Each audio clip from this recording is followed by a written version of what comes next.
الحمد لله وكفى وسلام على عباده الذين اصطفى.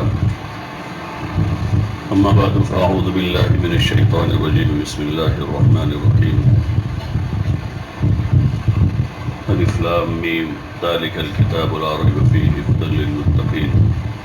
الذين يؤمنون بالغيب ويقيمون الصلاة ومما رزقناهم ينفقون والذين يؤمنون بما أنزل إليك وما أنزل من قبلك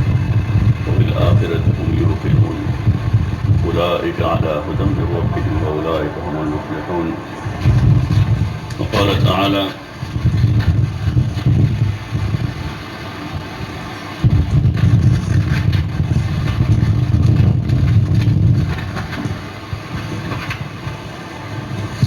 ومن أحسن قولا ممن دعا إلى الله وعمل صالحا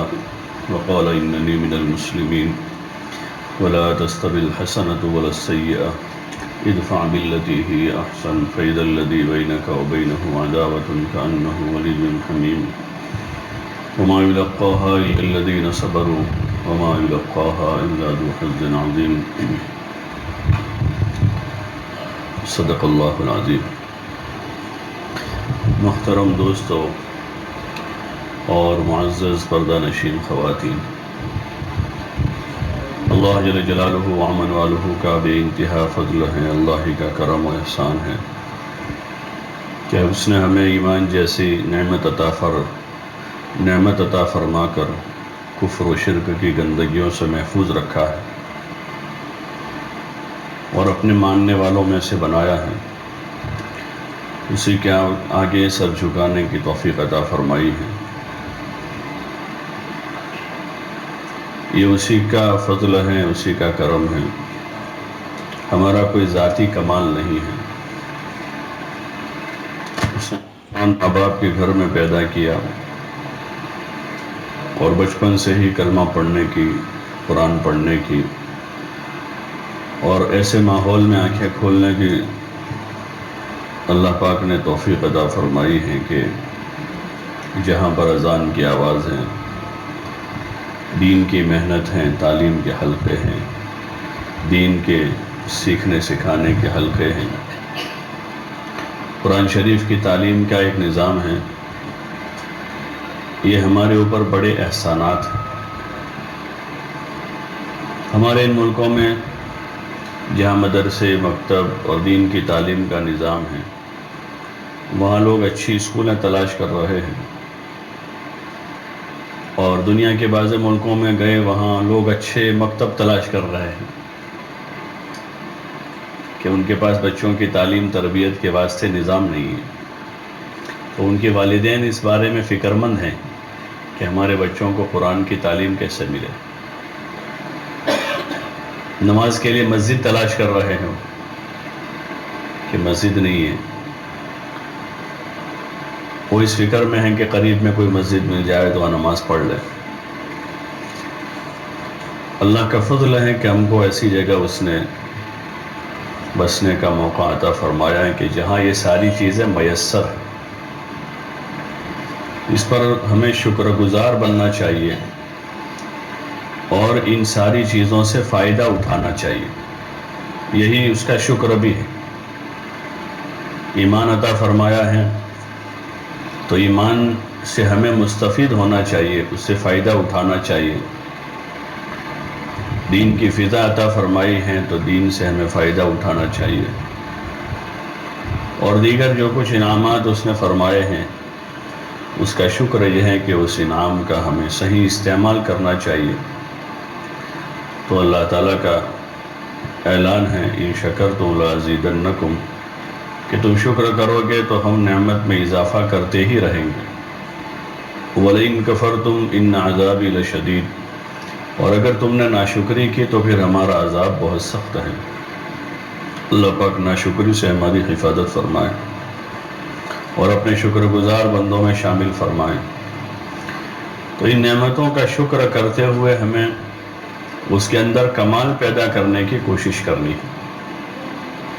جو چیزیں ہمارے پاس ظاہری اور مادی تھی اس میں ہر ایک نے کمال پیدا کرنے کی کوشش کی. کھانے پینے میں، کپڑوں میں، مکان میں، سواری میں، 10-20 سال پہلے جو لیول تھا اس کے مقابلے میں کافی اوپر چلے گئے، اس میں آگے بڑھے ہیں،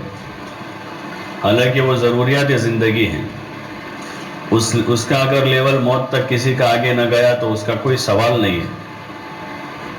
بلکہ اتنا حساب کم ہوگا کہ جتنا نعمتوں سے کم فائدہ اٹھایا ہے اتنا حساب کم ہوگا۔ اور حضرت عمر رضی اللہ تعالیٰ عنہ کا قول ہے کہ نعمتوں سے اپنے آپ کو اس طرح بچاؤ جیسے گناہوں سے بچاتے ہو۔ نعمتوں سے اپنے آپ کو ایسے بچاؤ جیسے گناہوں سے بچاتے ہو، یعنی بقدر ضرورت آدمی اس سے استعمال کر لے، بہت زیادہ نعمتوں میں مشغول نہ ہو، اس لیے کہ اس کی تاثیر یہ ہے کہ وہ غفلت پیدا کرتی ہے۔ اس لیے حضور پاک صلی اللہ علیہ وسلم نے اپنے آپ کو زیادہ نعمتوں میں مشغول نہیں کیا، اور اپنے گھر والوں کو بھی زیادہ نعمتوں میں مشغول نہیں ہونے دیا۔ کھانا بقدر ضرورت کھایا، لباس بقدر ضرورت پہنا، مکان بقدر ضرورت بنایا، سواری جو بنیادی ضرورتیں ہیں ایک انسان کی، کپڑا، مکان، کھانا پینا، نکاح، سواری، یہ بنیادی ضرورتیں ہیں، اس میں بقدر ضرورت استعمال کر لیا اس لیے کہ نعمتوں میں زیادہ پڑ جانا وہ غفلت پیدا کرتا ہے، اور مقصد سے آدمی جب غافل ہو جاوے تو انجام بہت برا ہوتا ہے کہ مقصد سے غفلت ہو گئی ہے۔ اور ہمارا مقصد دنیا میں ایمان بنانا ہے، جو پہلی چیز ہے کہ محنت کرتے ہم ایمان بناوے۔ ہمارے پاس موروثی ایمان ہے، موروثی ہے، اور ساری چیزیں موروثی کام لگتی نہیں ہیں۔ دین میں جو ہے وراثت نہیں چلتی، اس میں محنت کر کے ہر ایک کو کمال پیدا کرنا پڑتا ہے۔ ہر کلمہ پڑھنے والا مرد عورت محنت کر کے اپنے ایمان میں خود کمال پیدا کرے۔ ابا کا ایمان بیٹے کو کام نہیں لگتا، نوح علیہ السلام کا ایمان ان کے بیٹے کو کام نہیں لگا، شوہر کا ایمان بیوی کو کام نہیں لگتا، لوط علیہ السلام کا ایمان ان کی بیوی کو کام نہیں لگا، بھتیجے کا ایمان چچا کو کام نہیں لگا۔ حضور صلی اللہ علیہ وسلم کا ایمان تھا امام الانبیاء والمرسلین کا، لیکن چچا جو ہے وہ چلے گئے۔ اس پر محنت کر کے اس میں کمال پیدا کرنا ہے، یہ بندی کے ذمے ہے۔ روزانہ کی محنت ہے اپنے ایمان پر، اللہ کی طرف متوجہ رہنا، اسی کی عبادت کرنا، اللہ کو یاد کرنا، اس کا ذکر کرنا، کلام پاک کی تلاوت کرنا، جو اسباب ہے ایمان کو بڑھانے کی، اور پھر حاجات و ضروریت میں اس کی ربوبیت پر ایمان کرنا، حاجتوں اور ضرورتوں میں صفت ربوبیت پر کہ اللہ رب ہے، وہی کھلاتا ہے، وہی پلاتا ہے، وہ پالتا ہے، وہی مارتا جلاتا ہے، ساری چیزوں میں پورا اختیار اللہ ہی کے قبضہ قدرت میں، سے اسی کی طرف متوجہ ہونا، اپنی حاجتوں میں، اپنی ضرورتوں میں، اپنے کھانے پینے میں، اور اسی سے مانگنا، اس کے علاوہ کسی سے نہ مانگنا، اللہ ہی سے اپنی حاجتوں کا سوال ہے۔ جب اس سے مانگنے کی عادت ہو جائے گی تو پھر اس کے غیر کے سامنے ہاتھ پھیلاتے ہوئے شرم آئے گی کہ اللہ سے مانگنے کی عادت ہوئی، بلکہ غیر اللہ سے استغنا ہوگا۔ سوال تو دور کی بات ہے، دل میں بھی ایسی بات نہیں آئے گی کہ میں کسی سے کوئی چیز طلب کروں، استغنا کی کیفیت پیدا ہوگی۔ لوگوں کی چیزوں سے، لوگوں کے پاس جو اسباب ہیں ان اسباب سے استغنا ہو جائے، اور ایک ہی اللہ کے در کے ہم بھکاری ہو جائیں، اسی سے مانگنے والے بنے، صبح شام رات دن، اٹھتے بیٹھتے سوتے جاگتے۔ یہ بہت اچھی صفت ہے کہ بندہ ہر وقت مانگ رہا ہو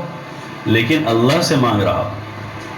اور یہ بہت مذموم صفت ہے کہ ہر وقت مانگ رہے ہو مخلوق سے مانگ رہے ہو۔ ہر وقت اللہ ہی کی طرف توجہ ہو. حضور صلی اللہ علیہ وسلم کی توجہ ہر وقت اللہ کی طرف ہے، ہر حال میں توجہ اللہ کی طرف ہے. اور باوجود اس کے زندگی میں بہت سارے حالات آئے تو اس کا مطلب یہ نہیں تھا کہ ناکام زندگی ہے. آپ صلی اللہ علیہ وسلم کی توجہ ہر وقت اللہ پر ہے، لیکن مکہ میں 13 سال حالات ہی حالات.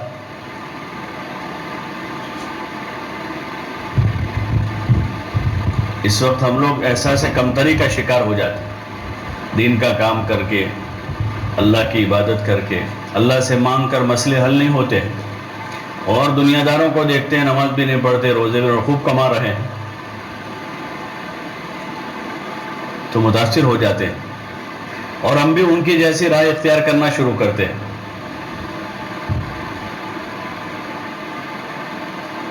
تو یہ ناکامی نہیں ہے اور وہ کامیابی نہیں ہے. کامیابی وہ ہے کہ اللہ کے حکم پر انسان جمع ہوا ہے، چاہے حال کیسا بھی ہو، اچھا ہو برا ہو، سازگار ہو ناسازگار ہو، صحت ہو یا بیماری ہو، فقر ہو یا غنا ہو. حکم پر جمنا یہ کامیابی کی راہ ہے، اور توجہ اللہ ہی کی طرف ہے. یہ کامیابی کا راستہ ہے کہ فقر ہے پھر بھی توجہ اللہ کی طرف ہے، اور غنا کی کیفیت ہے، مالداری ہے تو بھی توجہ اللہ کی طرف ہے، صحت ہے تو بھی توجہ اللہ کی طرف سے، اور بیماری ہے تب بھی توجہ اللہ کی طرف ہے. تو یہ بیماری نقصان دہ نہیں ہے، اور بیماری میں توجہ اللہ کی طرف ہے تو یہ مفید ہے، بمقابل اس کے کہ صحت میں اللہ سے توجہ ہٹ جائے. کیسی تندرستی مل گئی ہے کہ اللہ یاد ہی نہیں آ رہا ہے، اللہ ہی یاد نہیں آ رہا ہے. ایسی مالداری مل گئی ہے کہ اللہ یاد نہیں آ رہا ہے. بغاوت پر زندگی ہے، اپنی مرضی پر زندگی ہے، اللہ کے حکم پر نہیں ہے، حضور کے طریقے پر نہیں ہے. تو پھر یہ حال اچھا حال نہیں ہے، چاہے ظاہر میں حال اچھا دکھ رہا ہے. اس لیے ایمان میں کمال پیدا کرنا ہے، توجہ اللہ کی طرف ہر وقت رکھنی ہے کہ وہی کرتا دھرتا وہی ہے، مارتا جلاتا وہی ہے، زندگی اور موت کا مالک وہی ہے، کھلاتا پلاتا وہی ہے. اور دنیا جو ہے وہ حالات کی جگہ ہے، دنیا حالات کی جگہ ہے، اس کے علاوہ یہاں کچھ نہیں ہے. اتار چڑھاؤ ہے، بچہ بڑا ہوتا ہے، جوان ہوتا ہے، بوڑھا ہوتا ہے، سورج طلوع ہوتا ہے، سر پہ آ جاتا ہے، غروب ہو جاتا ہے، اندھیرا ہو جاتا ہے، اجالا آتا ہے. اتار چڑھاؤ، اندھیرا اجالا، یہ برقرار نہیں ہے کسی ایک سطح پر. سمندروں میں طوفان بھی آتے ہیں، کبھی ٹھہر بھی جاتے ہیں، ندیاں بہتی ہیں، کبھی خشک ہو جاتی ہیں، کبھی بارش برس جاتی ہیں تو کبھی گرمی ہو جاتی ہے. یہ دنیا، اسی کا نام دنیا ہے، اسی کا نام دنیا، اور اسی طرح یہ چلے گی. حضرت مولانا عمر صاحب رحمۃ اللہ علیہ قصہ سناتے تھے وہ رہٹ کے کنویں والے کا. رہٹ والا کنواں تھا ایک آدمی کا پرانے زمانے کا. تو ایک اونٹ والا دیہاتی بدو وہاں پانی پلانے کے گیا. تو رہٹ چل رہا تھا، پانی باہر آ رہا تھا، کنویں کے باہر کنڈی ہوتی تھی، اس کی ڈول سے پانی اندر گرتا تھا، وہ ڈولیں اندر خالی کرتی جاتی تھی، کنڈی میں پانی آتا تھا، پھر وہاں سے باہر جاتا تھا. تو جیسے وہ اونٹ جو ہے پانی پینے کے لیے اندر منہ ڈالتا تھا تو رہٹ کے ڈول کی آواز آتی تھی، کھٹ. ایک دم اونٹ بھڑک جاتا تھا، وہ منہ نکال لیتا تھا. ابھی دوبارہ وہ اندر منہ ڈالے اتنے میں دوسری ڈول آ جاتی تھی. تو وہ اونٹ پانی نہیں پی رہا تھا، ڈرتا تھا. تو بدو نے مشورہ دیا کنویں والے کو کہ تیرا کھٹاکھٹ بند کر دے تاکہ میرا اونٹ پانی پیوے. یہ کھٹاکھٹ چل رہا ہے تو میرا اونٹ بھڑک جاتا ہے، پانی نہیں پیتا. تو وہ کنویں والے نے کہا کہ جب تک یہ کھٹاکھٹ چلے گا تب تک گٹاکھٹ چلے گا، یعنی وہ پانی پی سکے گا، اور جب کھٹاکھٹ بند ہوگا تو گٹاکھٹ بند ہو جائے گا.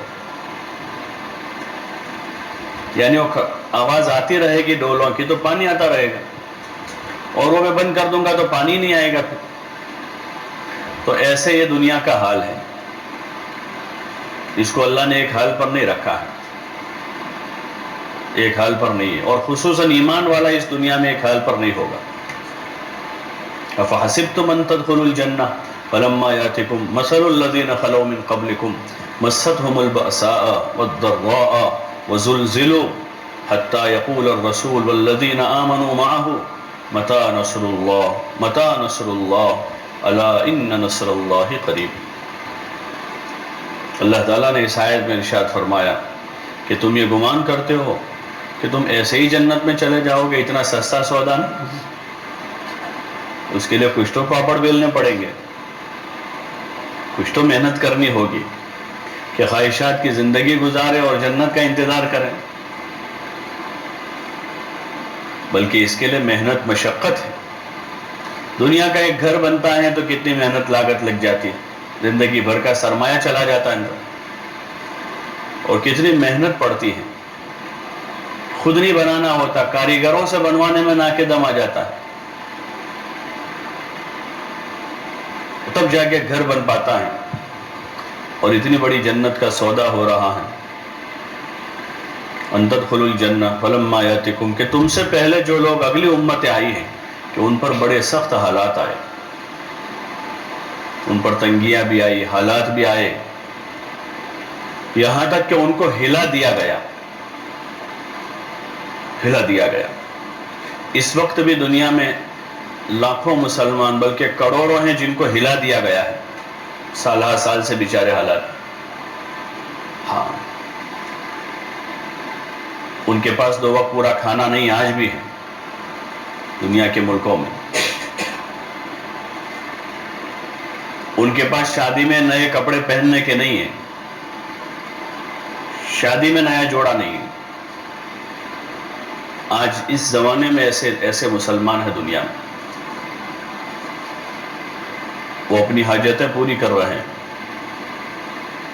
آگے اللہ پاک کا ارشاد ہے، یہاں تک کہ اس زمانے کے جو رسول اور ایمان والے جو ان پر ایمان لائے،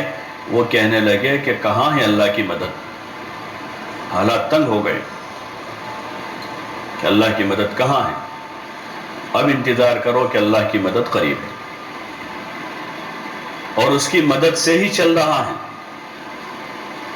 پورا نظام جو ہے اس کی مدد سے چل رہا ہے۔ ہم جی رہے ہیں اس کی مدد سے جی رہے ہیں، کھا رہے ہیں اس کی مدد سے کھا رہے ہیں۔ اس اللہ کی طرف متوجہ ہونے کی ضرورت ہے۔ ابھی ہم پر غفلتیں غالب ہیں، غفلت غالب ہے، نماز میں بھی غفلت ہے، ذکر میں بھی غفلت ہے، تلاوت کے ساتھ بھی غفلت ہے، کیونکہ غفلت غالب ہے۔ ہاں، گرمی غالب ہوتی ہے، جب تیز ہو جاتی ہے تو چھاؤں میں بھی پسینہ ہوتا ہے، گرمی تیز ہے تو چھاؤں میں بھی پسینہ ہوتا ہے کہ گرمی ہے، تیز گرمی ہے۔ ایسے جب غفلت کا غلبہ ہوتا ہے تو پھر ہر وقت اللہ سے دوری رہتی ہے، دھیان توجہ نہیں رہتا، اس کی نعمتیں یاد نہیں رہتی۔ وہ 2 وقت کھلا رہا ہے، تندرستی اس نے دی ہے، اور صاف ستھری ہوا دے رہا ہے۔ اس لیے ضرورت ہے کہ ہم اللہ کو بولیں، اس کی نعمتوں کو بولیں، تاکہ اس کو ہم بھول نہ جائیں اور شکر کی کیفیت پیدا ہو، شکر کی کیفیت پیدا ہو۔ جب شکر کی کیفیت ہوگی تو اپنے آپ نعمتیں بڑھ جائیں گی، یہ اللہ کا وعدہ ہے، نعمتیں بڑھتی جائے گی، اور جب ناشکری پائی جائے گی تو نعمتیں چھن جائے گی۔ یہ ایمان کا تقاضا ہے، شکر ایمان کا تقاضا ہے۔ اللہ نے حکم دیا، نبیوں سے بھی شکر کا مطالبہ کیا کہ تم شکر کرو ہماری نعمتوں پر، اور بندوں سے بھی کہا کہ شکر کریں، اور ناشکری پر اللہ پاک نے تنبیہ کی، اور سورہ رحمان میں نعمتیں گنوائی، اور بار بار کہا کہ اور کون سی نعمتوں کو جھٹلاؤ گے، اور کون سی نعمتوں کو جھٹلاؤ گے، کیا کیا تم پر احسان کیے۔ بنی اسرائیل غفلت میں آئے تو ان کو کہا، یا بنی اسرائیل اذکروا نعمتی التی انعمت علیکم وانی فضلتکم علی العالمین، اور ایک جگہ کہا کہ ہمارے اس عہد کو پورا کرو جو تم کر چکے ہو۔ یا بنی اسرائیل اذکروا نعمتی التی انعمت علیکم واوفوا بعہدی، کہ ہمارا عہد پورا کرو، کہ ہم نے تم سے عہد لیا ہے ایمان و اسلام کا، عبادت کا، یہ عہد کیا ہم نے اللہ سے، اللہ پر ایمان لانے کا عہد ہم نے کیا ہے، کتاب پر، نبیوں پر، رسولوں پر، فرشتوں پر، قیامت کے دن پر، تقدیر پر ہم عہد کر چکے ہیں اللہ کے ساتھ۔ نصارہ نے بھی ایسا ہی کیا کہ انہوں نے عہد کی خلاف ورزی کی تو اللہ نے ان کے دلوں میں عداوت پیدا کر دی۔ وَمِنَ الَّذِينَ قَالُوا إِنَّا نَصَارَى أَخَذْنَا مِيثَاقَهُمْ فَنَسُوا حَظًّا مِّمَّا ذُكِّرُوا بِهِ فَأَغْرَيْنَا بَيْنَهُمُ الْعَدَاوَةَ وَالْبَغْضَاءَ، کہ وہ بھول گئے اللہ کا عہد، کہ اللہ سے کیا عہد تھا، نَسُوا حَظًّا مِّمَّا ذُكِّرُوا بِهِ، بھول گئے وہ، تو پھر آگے اللہ فرما رہا ہے کہ ہم نے ان کے درمیان میں دشمنیاں ڈال دی، ان کے دلوں میں دشمنی پیدا ہو گئی۔ تو اس لیے نعمتوں کو یاد کرنے کی ضرورت ہے، اور یہ نعمتوں کا تذکرہ اللہ نے اپنی کتاب میں کیا ہے، وہ کتاب پڑھنے کی ضرورت ہے، کتاب پڑھنے کی ضرورت ہے، جس کتاب میں تذکرہ کیا ان چیزوں کا، کتاب کے الفاظ پڑھنے کا ماحول تو ہے، کسی نہ کسی درجے میں فکر ہوئی، محنت ہوئی، اس کے لیے کوششیں ہوئی، لیکن جو اصل ہمیں اپنا دین سمجھنا ہے اس کا بڑا ذریعہ تو وہی ہے۔ ہمارے پاس جو ہمارا دین ہے یہ ماحول کا دین ہے، اس لیے بعض جگہ نماز ہے، روزہ ہے، زکوٰۃ نہیں ہے، بعض جگہ حج ہے، نماز نہیں ہے، کہ حج بھی پڑھ لیا لیکن ابھی تک نماز کی پابندی نہیں، نماز، روزہ، زکوٰۃ، حج ہے، معاشرت کا نام و نشان نہیں ہے، کیونکہ دین جو ہے وہ ماحول سے لیا ہے، ماحول سے لیا ہے، کتاب سے نہیں لیا ہے۔ حضور صلی اللہ علیہ وسلم نے وحی کے رستے سے دیا دین، اوپر سے وحی آئی، وہ وحی میں یہی کتاب نازل ہوئی ہے پوری، کہ علم کے راستے سے دین آیا، تو ایک ایک چیز اپنی جگہ درست ہوتی چلی گئی۔ عبادتوں میں پہلے طواف میں کیا تھا، تالیاں بجاتے تھے، سیٹیاں لگاتے تھے، ننگے طواف کرتے تھے، وہی آئی کہ ایسا نہیں کرنا، ایسا کرنا ہے، تو پھر وہ سارا ختم ہو گیا۔ معاشرت کا جو بگاڑ تھا، آسمانی وہی آئی، یہ نہیں ایسا ہے، لڑائی نہ کرو، جھگڑا نہ کرو، محبت سے رہو، تو پھر وہ ختم ہوا، کیونکہ انہوں نے اپنا دین کا سورس جو ہے وہ حضور صلی اللہ علیہ وسلم والی کتاب کو بنایا، آپ والے طریقے کو بنایا۔ دعوت کے اس مبارک کام سے بھی یہی چاہا جا رہا ہے۔ مولانا الیاس صاحب رحمۃ اللہ علیہ سے کسی نے پوچھا آپ کیا چاہتے ہیں اس سے؟ ایک موقع پر یہ جواب دیا مولانا نے، احیاء جمیع ما جاء به الرسول صلی اللہ علیہ وسلم، کہ رسول صلی اللہ علیہ وسلم جو کچھ لے کر آئے ہیں میں اس کو زندہ کرنا چاہتا ہوں۔ اور ایک موقع پر یہ کہا کہ رسول صلی اللہ علیہ وسلم دین کو اپنی جس سطح پر چھوڑ کر گئے تھے میں اس سطح پر دوبارہ لے جانا چاہتا ہوں۔ دین کہاں تھا؟ ایمان کے اعتبار سے، عبادت کے اعتبار سے، اخلاق کے اعتبار سے،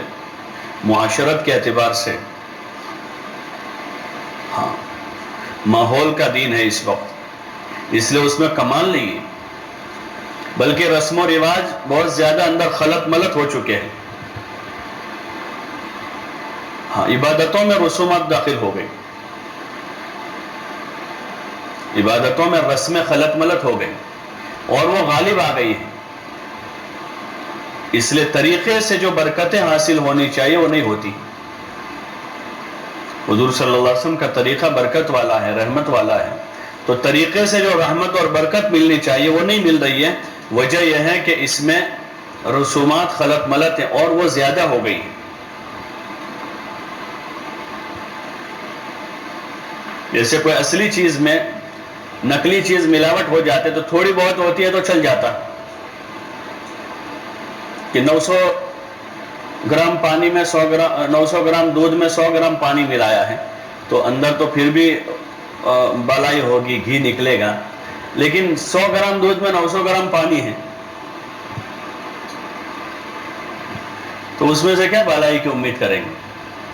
تو اس کی برکت بالائی ہے ایک قسم سے، کہ دودھ کی کیا برکت ہے، اس میں بالائی آتی ہے، اس میں سے گھی نکلتا ہے، لیکن 100 گرام دودھ میں 900 گرام پانی ہے، تو ایسے ہماری عبادتوں میں 100 گرام عبادت ہے، 900 گرام اس میں رسم ہے، اس کے آگے پیچھے دائیں بائیں اوپر نیچے سب جگہ رسومات ہیں، اور پھر جو 100 گرام بچا اس میں بھی ریا ہے، اس کا بھی فیٹ نکلا ہوا ہے کہ وہ 100 گرام جو دودھ تھا اس میں فیٹ نہیں تھا، اور 900 گرام تو پانی پہلے سے تھا، تو اب یہ اس کا کیا حیثیت بچ گئی؟ کچھ بھی نہیں ہے، اس کی تو چھاچھ بھی نہیں بنے گی، اس حیثیت کا بچا ہے، اندر سے گھی تو کیا نکلے گا؟ ایسے ضرورت اس کی ہے کہ ہم اپنے دین کو خالص کریں، اپنے دین کو خالص کریں۔ اس لیے تبلیغ کے اس کام میں 6 نمبروں کے ذریعے سے ایک محنت پر لگایا ہے دین کو خالص کرنے کی،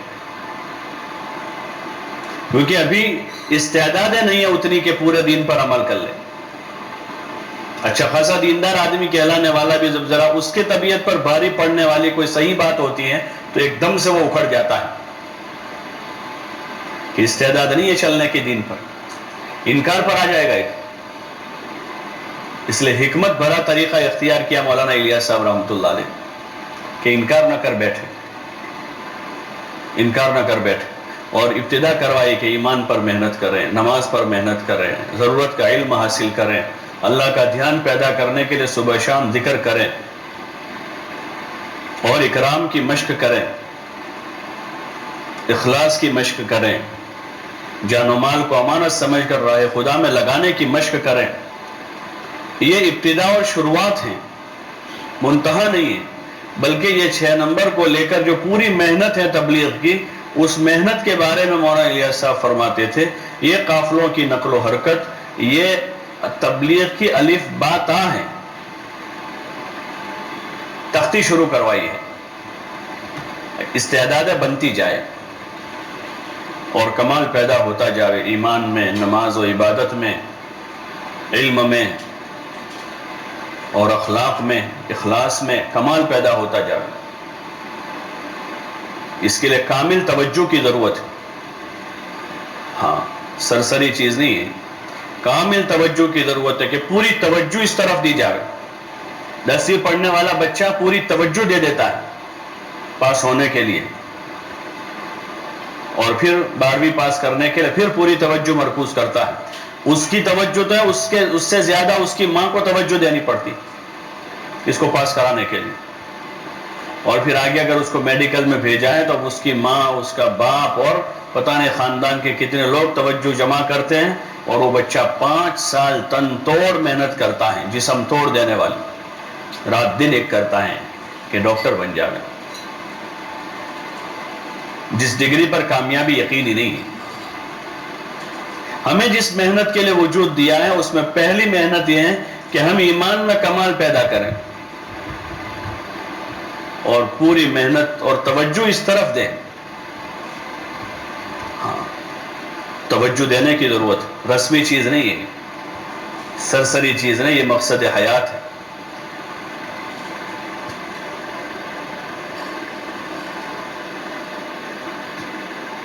اپنے مقصد کی طرف توجہ کی ضرورت ہے۔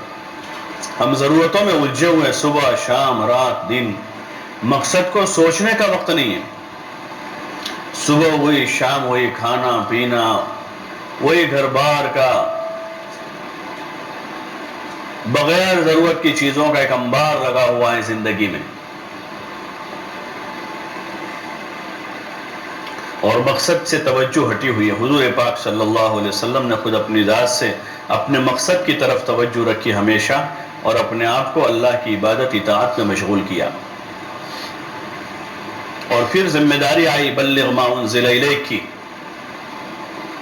جب پہنچائیے جو آپ پر نازل ہو رہا ہے، تو اب اس پہنچانے میں آپ صلی اللہ علیہ وسلم نے اپنے آپ کو لگایا۔ صبح شام رات دن ایک دھن ہے، ایک فکر ہے، ایک قرآن اندر سے کہ میرے ذمہ ایک ذمہ داری ہے، اس ذمہ داری کو مجھے پورا کرنا ہے۔ عبادت کی ذمہ داری ہے تو عبادت کے اوقات میں آپ عبادت بجا لائے، نمازیں پڑھی، اللہ کا ذکر کیا، جو کلام آپ پر نازل ہوا اس کی تلاوت فرمائی، اب اللہ نے جو مال دیا اس مال میں صدقہ خیرات کیا، غریبوں، یتیموں، مسکینوں، بیواؤں کے ساتھ سلوک کیا۔ اللہ نے جو طاقت قوت دی تھی اس طاقت قوت سے اپنے امت کی خدمت کی، اور پھر رسالت کی ذمہ داری آئی تو بے چین و بے قرار ہیں، بے چین بے قرار ہیں۔ جیسے ہم دنیاوی ذمہ داریوں پر بے چین ہو جاتے ہیں، بے قرار ہو جاتے ہیں، ہاں دنیاوی ذمہ داریوں پر، کہ جن کے عورتوں کے ذمہ جو ذمہ داریاں ہیں جب تک وہ پوری نہیں ہوتی ان کو نیند نہیں آتی۔ ہاں رمضان جیسے مہینے میں بھی، رمضان جیسا مہینہ ہے، اکثر رات جاگنے میں گئی ہے، لیکن پانی بھرنے کا باقی ہے، تو پانی بھرنے کا باقی ہے، عورتیں سوتی نہیں کہ پانی آئے گا بھی، پانی بھرنے کا باقی۔ کوئی ذمہ ایسا کام ہے کہ جوابداری لے لیا اس کام کی، اس جوابداری کے خاطر گھنٹہ، 2 گھنٹے، 3 گھنٹے جاگ لیتے ہیں۔ مردوں کے ذمہ کاروباری کام ہوتے ہیں، رات 12 بجے اٹھ کے نکل جاتے ہیں، 2 دن، 3 دن گھر سے باہر رہتے ہیں۔ ڈرائیور لوگ ہفتہ بھر گھر سے باہر ہیں، ذمہ داری پر ہیں، اس کو ذمہ داری سمجھ رہے ہیں، تھک رہے ہیں، حال بے حال ہیں۔ شملہ پر دیکھتے ہیں گیرج والوں کو، ہاتھ کالے ہیں، پیر کالے ہیں، منہ پر سیاہی لگی ہوئی، کپڑے کالے ہیں، کہ ذمہ داری پر ہے وہاں۔ کسی کو ایسا اچھا نہیں لگتا، کسی بیوی کو اچھا نہیں لگتا کہ اس کا شوہر اس طرح رہے، کسی باپ کو اچھا نہیں لگتا کہ اس کا بیٹا اس طرح رہے، کسی ماں کو اچھا نہیں لگتا، لیکن وہ سمجھتے ہیں ماں باپ کی جوابداری پر ہے وہاں، وہ بیوی سمجھتی ہے کہ جوابداری پر ہے، وہ 8 دن ٹرک پر ہے تو بیوی خوشی سے اجازت دے دیتے کہ جائیے، یہ جوابداری پر جا رہے۔ اگر ایک پھیرا نہ جاوے تو خود بات کرے گی، خود نہیں کر سکتی تو ان کی ماں کو کہے گی، ان کے ابا کو کہے گی کہ گئے نہیں یہ کام پر۔ یا دہانی ہے ذمہ داریوں کی، جن کو ذمہ داریاں سمجھائیں، ایسے اللہ کی طرف سے ہمارے ذمہ کچھ ذمہ داریاں ہیں، ان ذمہ داریوں کو سمجھنے کی ضرورت ہے، اور ان ذمہ داریوں کا علم سیکھنے کی ضرورت ہے۔ نماز ایک ذمہ داری ہے، روزہ ایک ذمہ داری ہے، زکوٰۃ اللہ کی طرف سے دی ہوئی ایک ذمہ داری ہے کہ جن کے پاس مال ہے، اہل مال اپنے مال کی زکوٰۃ ادا کریں، جن پر زکوٰۃ واجب ہے، جن کے ذمہ حج فرض ہے وہ حج ادا کریں، یہ بنیادی فرائض ہیں۔ اور پھر اس کے ساتھ دنیا میں رہتے ہیں تو ایک معاشرتی زندگی ہے جس میں ہمارا آپس میں ایک دوسروں کے ساتھ کا تعلق ہے، میاں بیوی کا، اولاد اور ماں باپ کا، بھائی بہنوں کا، رشتہ داروں کا، پڑوسیوں کا، ان تعلقات کو سازگار رکھنے کا حکم دیا ہے۔ ایسا کوئی کام نہ کرے کہ تعلقات ناسازگار ہو جائے، ہر وقت اس کی تاکید کی ہے، ہر وقت اس کی تاکید ہے دین میں، کہ ایسا کوئی کام نہ ہو کہ جس سے تعلقات ناسازگار ہو۔ اس کے جو اسباب ہے اسی سے روک دیا، اس کے جو اسباب ہے کہ جس سے تعلقات خراب ہوتے ہوں ان اسباب سے روک دیا۔ ہاں بدگمانی سے روک دیا کہ جہاں سے تعلق خراب ہونے کی شروعات ہوتی ہے بدگمانی نہ کریں، بدگمانی ہوتی ہے، پھر تجسس ہوتا ہے، اس سے منع کیا کہ تجسس نہ کرے ایک دوسروں کا، کون کیا کھاتا ہے، کہاں جاتا ہے، کیا کرتے ہیں، کہاں سے لاتے ہیں، یہ تجسس ہوتا ہے، کیا کھاتے ہیں، کیا پیتے ہیں، کہاں جاتے ہیں، کہاں سے لاتے ہیں، کہ تجسسو، اور تجسس ہوگا تو پھر غیبتیں ہوگی، اس سے منع کیا، کیوں یہ ایسی چیزیں ہیں جس سے تعلقات خراب ہو جائیں گے، تعلقات اس سے خراب ہوں گے، بلکہ تعلق جوڑنے کا حکم دیا اور کہا کہ ظنوا بالمؤمنین خیرا، ایمان والوں سے اچھا گمان کرو، اور اچھے گمان کے لیے کوئی دلیل کی ضرورت، بدگمانی کے لیے دلیل چاہیے، اور اچھے گمان کی کوئی ضرورت ہے، اس کا حکم دیا دین میں کہ مومنین سے اچھا گمان رکھو، ہر مومن سے اچھا گمان رکھو۔ ہاں مسائل اس کے پھر بتائے، جب آپ کو کوئی معاملہ کرنا ہو تو تحقیق کرنا۔ حضرت عمر نے فرمایا تعاشروا کالاخوان، کہ بھائی بہنوں کی طرح رہو عام مسلمانوں کے ساتھ، تعاشروا کالاخوان، کہ بھائیوں کی طرح رہو، وتعاملوا کالاجانب، جب معاملہ کرو تو اجنبی کی طرح کرو، کہ لڑکی دینی ہے تو تحقیق کر لو، یہ نہیں کہ ہم نے تو بہن سمجھ کے دیا تھا اور یہاں تو ایسا نکلا، ہماری بہن کے گھر جا رہی ہے بیٹی، کہ یہاں تحقیق کریں کہ بہن کے بیٹے کو بیٹی دے رہے ہیں، وہ بیٹا کیسا ہے دیکھ لیں، بھائی کے لڑکے کو لڑکی دے رہے ہیں تو لڑکے کو دیکھ لیں، اچھی طرح پرکھ لیں، اس کو معاملہ کرنا ہے تو معاملے کی حد تک اس کی تفتیش کر لیں۔ باقی معاشرت کا یہ عام قانون اصول بتایا کہ حسن ظن رکھیں، گمان اچھا رکھیں، تاکہ آگے کوئی بات نہ بنے اور ماحول سازگار رہے، تعلقات اچھے رہیں۔ ہاں، میاں بیوی کے تعلقات، کہ میاں بیوی آپس میں ایک دوسروں سے اچھا گمان رکھیں، گمان اچھا رکھیں اور حق ادا کرتے رہے۔ اولاد کے ساتھ اسی طرح کا معاملہ، والدین کے ساتھ، اپنے سگے بھائی بہنوں کے ساتھ، پڑوسیوں کے ساتھ، کہ اچھا گمان رکھیں۔ شیطان یہی سے شروعات کرتا ہے، بدگمانیاں پیدا کرتا ہے، اور خصوصاً دیندار لوگوں میں، جن کے پاس دین ہے، نماز ہے، روزہ ہے، کیونکہ یہ شراب زنا کی طرف جائیں گے نہیں، شراب زنا کی طرف تو جائیں گے نہیں، تو ان کو بدگمانیاں پیدا کریں آپس میں، اور پھر تجسس میں لگاویں، پھر غیبت میں لگاویں، اور غیبت کروا کر اتنا بڑا گناہ کراویں کہ وہ الغیبت اشد من الزنا، کہ غیبت زنا سے بھی زیادہ بری چیز ہے۔ اس لیے آپس میں سازگار ماحول قائم کرنے کا حکم دیا، اس کے لیے سلام کرنے کا، ایک دوسروں کو سلام کریں، سلام کا حکم دیا ہے کہ سلام کریں، گھر میں داخل ہوں تو گھر والوں کو سلام کریں، نکلیں تو سلام کر کے نکلیں، باہر کے ماحول میں ایک دوسروں کو سلام کریں۔ عورتیں بلند آواز سے سلام نہیں کریں گی، لیکن آپس میں ملتے جلتے ایک دوسروں کو سلام کریں، مصافحہ کریں، ہدیہ دیں۔ حدیث میں آتا ہے ہادو تحابو، کہ ہدیہ دو محبت بڑھے گی، لیکن وہی بات، ہدیہ خالص ہو، 900 گرام پانی میں 100 گرام دودھ نہ ہو، کہ نام تو ہدیے کا ہے لیکن پورا آگے پیچھے دائیں بائیں سے وہ رواج ہے، تو پھر وہ ہدیہ نہیں، اس ہدیے سے محبت نہیں بڑھے گی۔ اسی لیے اس وقت دیکھتے ہیں کہ رشتہ داریوں میں لوگ اتنا سارا دیتے ہیں ایک دوسروں کو، شادی بیاہ میں بہو کو کتنا دیتے ہیں، داماد کو اتنا دیتے ہیں، اس کی ماں کو دیتے ہیں، اس کے باپ کو دیتے ہیں، اس کی پھوپھی کو دیتے ہیں، اس کے ماموں کو دیتے ہیں، پتہ نہیں کس کو دیتے ہیں۔ اتنا سارا دے کر بھی کوئی محبت کی بات ہی نہیں، لڑائیاں ہی لڑائیاں۔ حالانکہ حضور کی حدیث ہے کہ ہدیے سے تو محبت بڑھتی ہے، تو پھر ہمارے یہ ہدیہ نہیں ہے، ایسا لگتا ہے یہ جو دیا جا رہا ہے اس سے تو نفرتیں بڑھ رہی ہیں،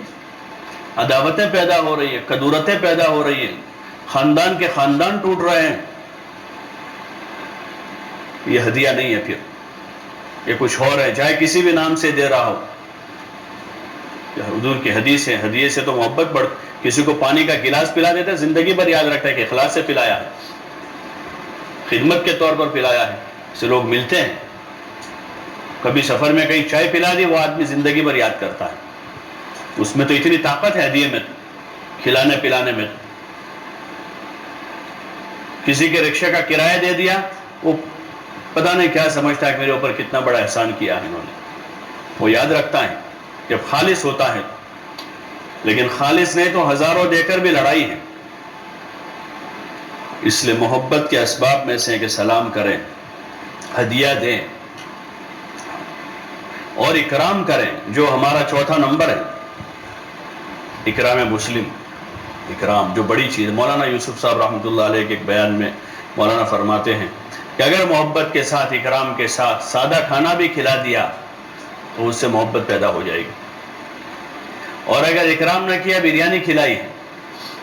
تو اس بریانی سے وہ بات نہیں بنے گی۔ اصل تو اکرام، قدر کرنا ہے، کہ قدر کریں، محبت کریں ایک دوسروں سے، ہاں درگزر کریں، اگر کوئی تکلیف پہنچی شکایت نہ ہو، درگزر ہے، درگزر ہے، یہ اسلامی معاشرے کے اصول ہیں، یہ درگزر ہے، ایک دوسروں سے درگزر ہے، پڑوسی سے کوئی تکلیف پہنچی ان سے درگزر کریں، ہاں اپنا دل بڑا رکھیں، اور اپنا دل صاف کرنے کا حکم دیا ہے، جیسے کفر و شرک سے دل صاف کیا ہے، ایسے نفاق سے دل پاک ہو، نفاق نہ ہو، دل پاک ہو، ایسے حسد سے، کینے سے، بغض و عداوت سے، دنیا کی محبت سے، غیر محسوس طریقے پر دنیا دلوں میں گھر بنا لیتی ہے۔ حضرت شیخ نے لکھا ہے فضائل صدقات میں کہ یہ دنیا جو ہے اللہ والوں کے دل پر بھی جادو کر دیتی ہے، اور جب دنیا اندر اترتی ہے تو حدیث پاک میں حضور علیہ السلام نے فرمایا حب الدنیا رأس کل خطیئہ، کہ دنیا کی محبت ساری برائیوں کی جڑ ہے، وہی سب کچھ کروائے گی، اسی میں حسد پیدا ہوگا، اسی کے لیے لڑائیاں ہوگی، اسی سے بغض و عداوت کے دروازے کھلیں گے۔ سب سے بری چیز یہی ہے۔ حضور علیہ السلام نے اپنی امت کو ڈرایا، کہا کہ ہر امت کا کوئی نہ کوئی فتنہ ہے، میری امت کا فتنہ مال ہے۔ ہاں، ہم اعمال کی طرف بڑھیں، اعمال کی طرف، مال کی محبت سے اپنے آپ کو بچاویں، چیزوں کی محبت سے، اسباب کی محبت سے، بلکہ محبت تو خالص اللہ کی ہو، پھر اللہ کے رسول صلی اللہ علیہ وسلم کی محبت ہے، پھر درجہ بدرجہ اہل و عیال کی محبت ہے، والدین کی محبت ہے، بھائی بہنوں کی محبت ہے، کنبے قبیلے کی محبت ہے، رشتہ داروں کی محبت ہے، باقی سب سے بڑا حق محبت کا اللہ کا ہے کہ اللہ سے لو لگاویں، اس سے محبت کریں تاکہ اس کی عبادت میں مزہ آ جائے، اور پھر درجہ بدرجہ جن سے محبت کا حکم ہے اللہ کے رسول کا، کہ رسول صلی اللہ علیہ وسلم کی محبت ایسی غالب آ جاوے کہ آپ کا کوئی طریقہ ہم سے بھول میں بھی نہ چھوٹے، ہاں، بھول میں بھی آپ کا طریقہ نہ چھوٹے، اور اگر چھوٹ گیا کسی کام میں تو افسوس ہو۔ اس وقت تو جان بوجھ کر چھوڑ کر بھی افسوس نہیں ہے، خوشی غمی میں، عید تہوار میں، شادی بیاہ میں جان بوجھ کر حضور صلی اللہ علیہ وسلم کے طریقوں کو چھوڑ کر سینہ تان کے لوگ چل رہے ہیں اور اس پر فخر کر رہے ہیں، اس پر فخر کر رہے ہیں، اور کوئی کمی رہ جاتی ہے حضور کا طریقہ چھوڑنے میں تو اگلی شادی میں اس کی تکمیل کرتے ہیں کہ گزشتہ شادی میں نہیں ہوا تھا، اور ہر شادی کے وقت سماج سے رسم پوچھتے ہیں کہ کوئی نیا رواج بھی آیا ہے، کوئی گزشتہ تو ہم نے یہ بھول گئے تھے، تو لوگوں نے کہا تک تم نے یہ نہیں کیا، کوئی نئی چیز آئی تاکہ رہ نہ جاوے، کسی کا کچھ سننا نہ پڑے، قریت کے لوگ معلوم کرتے ہیں تاکہ سماج کا کسی کا سننا نہ پڑے، اور حضور صلی اللہ علیہ وسلم کے طریقے پامال ہو جاتے ہیں۔ کتنی تکلیف ہوتی ہوگی حضور علیہ السلام کو، جس امت کے خاطر آپ نے اپنا سب کچھ قربان کر دیا، آپ نے فاقے کیے، آپ نے اپنے ازواج مطہرات کو اپنے جیسی زندگی گزارنے پر راضی کر لیا، اور فاقے کرنے پر ان کو راضی کیا، آپ نے اپنے صحابہ کی اتنی بڑی قربانی دی اپنی امت کے خاطر، آپ اتنا کوڑے کہ اللہ پاک کو تسلی دینی پڑی، لعلک باخع نفسک علی آثارہم، کیا آپ اپنے آپ کو ہلاک کر دیں گے ان کے خاطر اگر ایمان نہیں لائیں گے؟ تو اس رسول صلی اللہ علیہ وسلم کو کتنی تکلیف پہنچتی ہوگی۔ دوسرا درجہ ہے اللہ کے بعد رسول صلی اللہ علیہ وسلم کی اتنی محبت ہمارے دلوں میں ہو کہ آپ کے طریقے محبوب ہو جائے، اور آپ کے طریقے کے راستے میں چاہے ماں باپ کا طریقہ ہو، دادا دادی کا طریقہ ہو، خاندان کا طریقہ ہو، قوم اور سماج کا طریقہ ہو، ان میں سے کسی کے طریقے کی طرف رغبت نہ ہو۔ صحابہ نے اسلام قبول کیا تو یہی سب سے بڑا مسئلہ اس وقت تھا۔ ہاں، اس لیے ضرورت ہے کہ ماحول کے دین سے نکلنا ہے، اب آگے جانا ہے، اب آگے جانا ہے، اچھی خاصی مشق ہو چکی ہے ایمان نماز کی، اب اپنی معاشرت میں ماحول سے نکلنا ہے۔ یہ تو مجمع تعلیم کرنے والی بہنوں کا ہے، ان میں سے اکثر 3 دن 10 دن چلے لگائی ہوئی بہنیں ہیں، اور سال ہر سال سے اللہ نے ایک توفیق دی ہے کہ فضائل کے حلقوں کے راستے سے اپنے گھر میں اور اپنے ماحول میں تعلیم کے حلقے قائم کیے ہیں۔ 6 نمبر کے راستے سے ہم حضور صلی اللہ علیہ وسلم کے طریقوں میں کامیابی کو بولتے ہیں، اب ہم آگے جاویں اور طریقے کے دین پر آنے کی کوشش کریں، ہاں، ماحول کے دین سے اوپر آویں، ماحول کے دین سے اوپر آنا ہے، طریقے معلوم کرنے کہ حضور صلی اللہ علیہ وسلم کا طریقہ کیا ہے،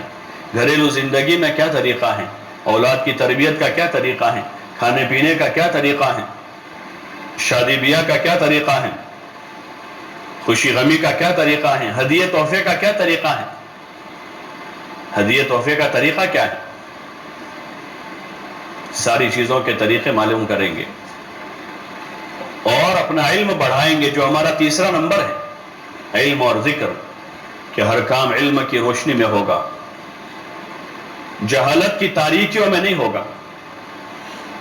بلکہ علم کی روشنی میں کام ہوگا۔ جو کام کریں گے علم کے راستے سے ہوگا، اس کے مسائل معلوم کریں گے۔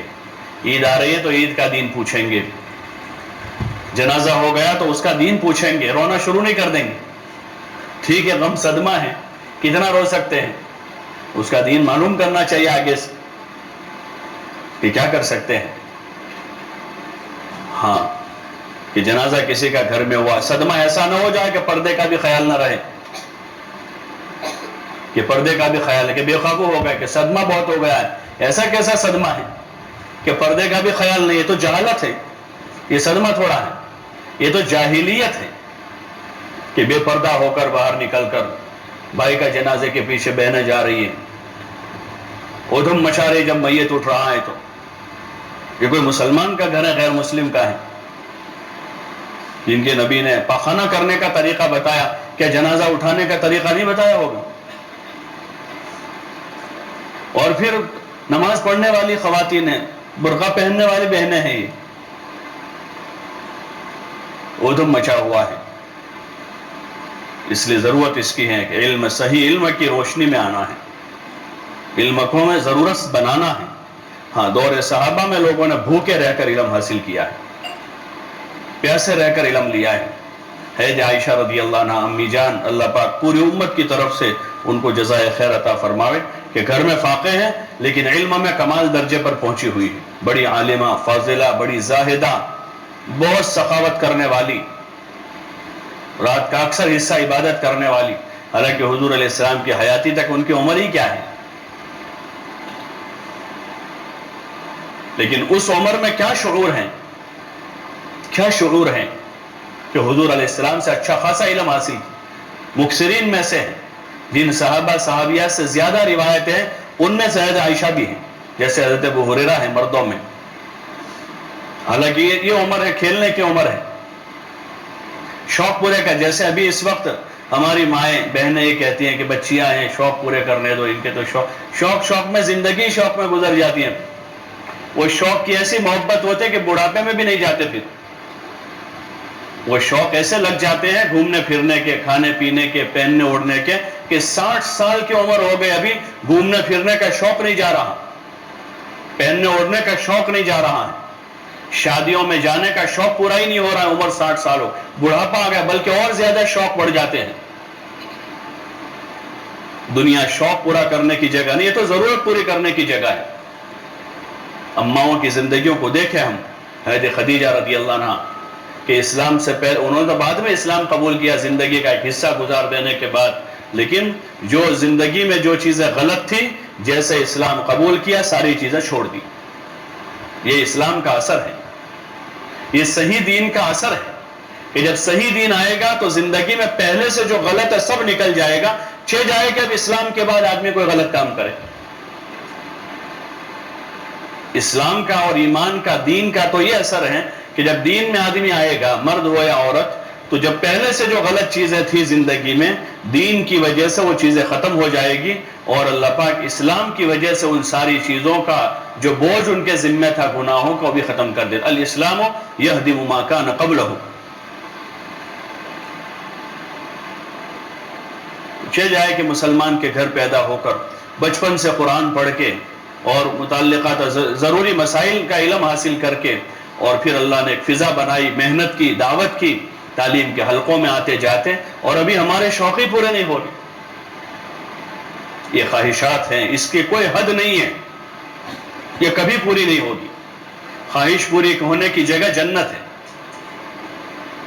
دنیا میں بادشاہوں کی خواہشیں پوری نہیں ہوئی، وہ بھی اپنے ارمان لے کر مر گئے ہیں، اور ضرورت فقیر کی نہیں اٹکی ہے۔ فقیروں کی بھی شادیاں ہوتی ہیں ریلوے کے پلیٹ فارم پر، ریلوے کے پلیٹ فارم پر فقیروں کی شادیاں ہو جاتی ہیں، ان کی ضرورت نہیں، ان کے پاس کوئی گھر بار نہیں ہے، ان کے وہاں ولادتیں ہو جاتی ہیں، ان کی بچیاں رخصت ہو جاتی ہیں، کوئی ان کو کمرے سجانے کی ضرورت نہیں پڑتی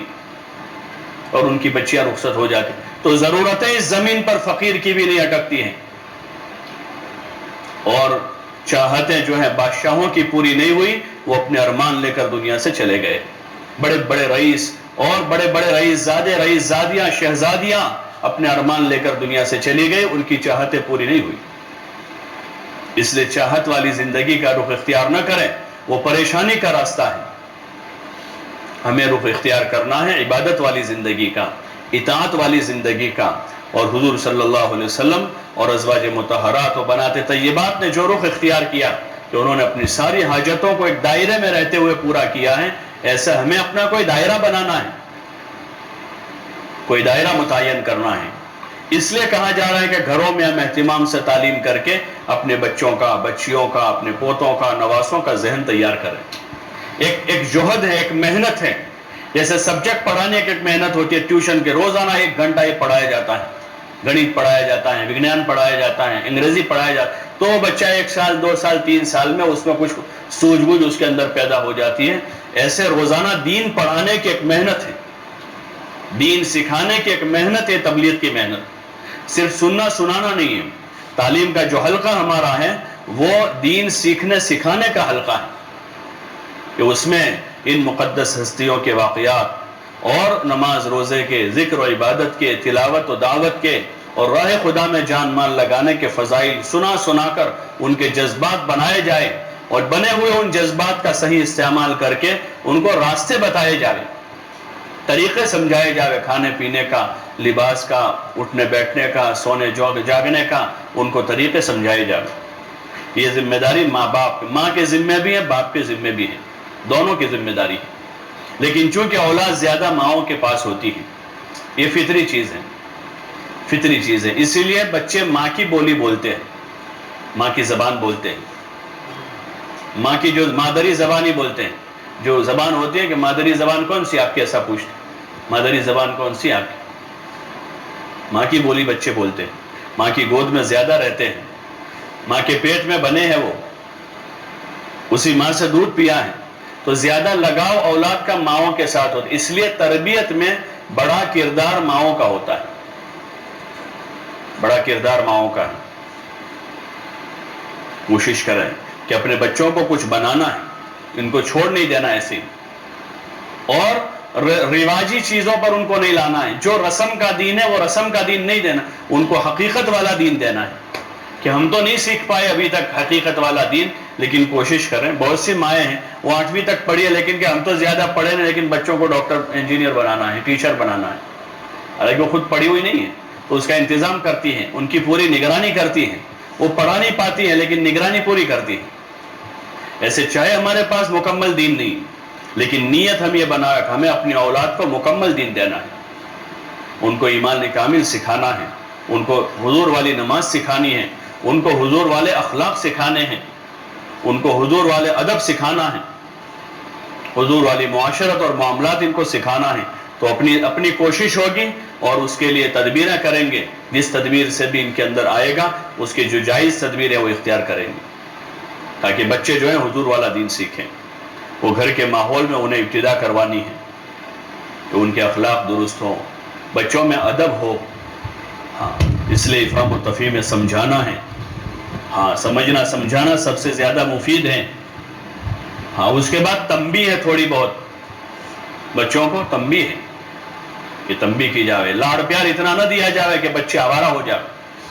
ماں باپ کے سر پر بیٹھ جاوے۔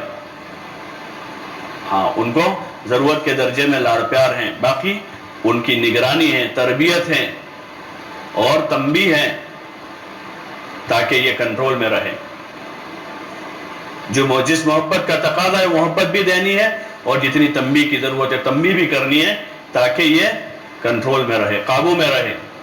اور پروان جوان ہوتے ہوتے وہ عبادت کے عادی ہو، ذکر و تلاوت کے عادی ہو، حسن اخلاق کے عادی ہو، خدمت کے عادی ہو۔ خدمت تو ہمارے مذہب میں عبادت ہے، خدمت عبادت ہے، خدمت کوئی بوجھ نہیں ہے، اور خدمت جو ہے وہ کوئی ہلکا کام نہیں ہے۔ اس وقت کا جو ماحول بنتا جا رہا ہے دنیا میں، اس میں کیونکہ خدمت اجرت پر ہو گئی ہے، خدمتیں اجرت پر ہوتی ہیں، پیسے لے کر ہوتی ہیں، تو اس لیے اس کو ہلکا کر دیا خدمت کو۔ اب جس کے پاس بھی پیسے ہیں، چاہے قوت ہے، تو اپنا کام بھی خود نہیں کر رہے ہیں۔ جس کے پاس بھی پیسے ہیں، تھوڑی بہت وسعت ہوئی، حالانکہ قوت پوری ہے، حضور صلی اللہ علیہ وسلم اپنا کام خود کرتے تھے۔ امی جان کے بارے میں کسی جگہ پڑھا تھا عائشہ کہ ان کے پاس بہت ساری لڑکیاں رہتی تھی، خادمائیں بھی ہوتی تھی، لیکن اپنا کام خود کرتی تھی وہ۔ حضرت فاطمہ نے تو خادم ہی نہیں رکھا تھا، اور ایک موقع پر حضرت علی نے بھیجا تو قصہ مشہور ہے کہ اپنا سارا کام، حالانکہ وہ سید زادی ہیں، حضور کی سگی بیٹی ہیں، جنت کی عورتوں کی سردار ہیں، لیکن اپنے گھر کا سارا کام خود ہی کر رہی ہے۔ ماحول کی رو میں نہیں بہنا ہے، دعوت کا یہ کام ہمیں سنبھالا دیتا ہے کہ ہمیں ماحول کی رو میں نہیں بہنا ہے،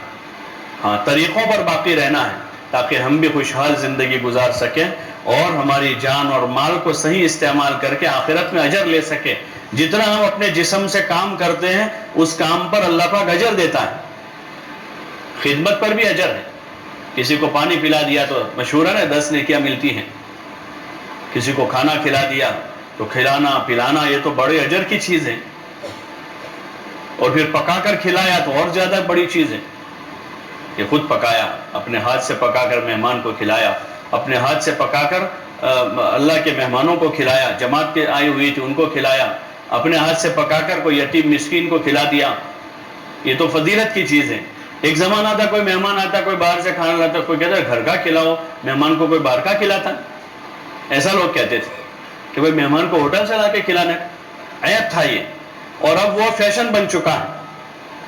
کہ مہمان کو آئے تو ہوٹل سے کھانا منگواتے،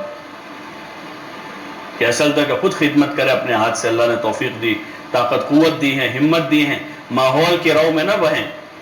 اپنی زندگی کے صحیح رخ پر باقی رہے۔ دنیا کی وہ غیر مسلم قومیں جن کے پاس ایمان بھی نہیں ہے لیکن تھوڑی بہت سمجھ ہے دنیاوی، تو وہ بھی ایسی زندگی کی طرف نہیں جا رہے۔ ہمارے پاس ایمان ہے، حضور والا مبارک طریقہ ہے، ازواج مطہرات اور بنات طیبات حضور صلی اللہ علیہ وسلم کی بیٹیوں کی زندگی ہمارے سامنے، خدمت کریں، اپنی خدمت کریں، گھر والوں کی خدمت کریں، بھائی بہنوں کی خدمت کریں، والدین کی خدمت کریں، اور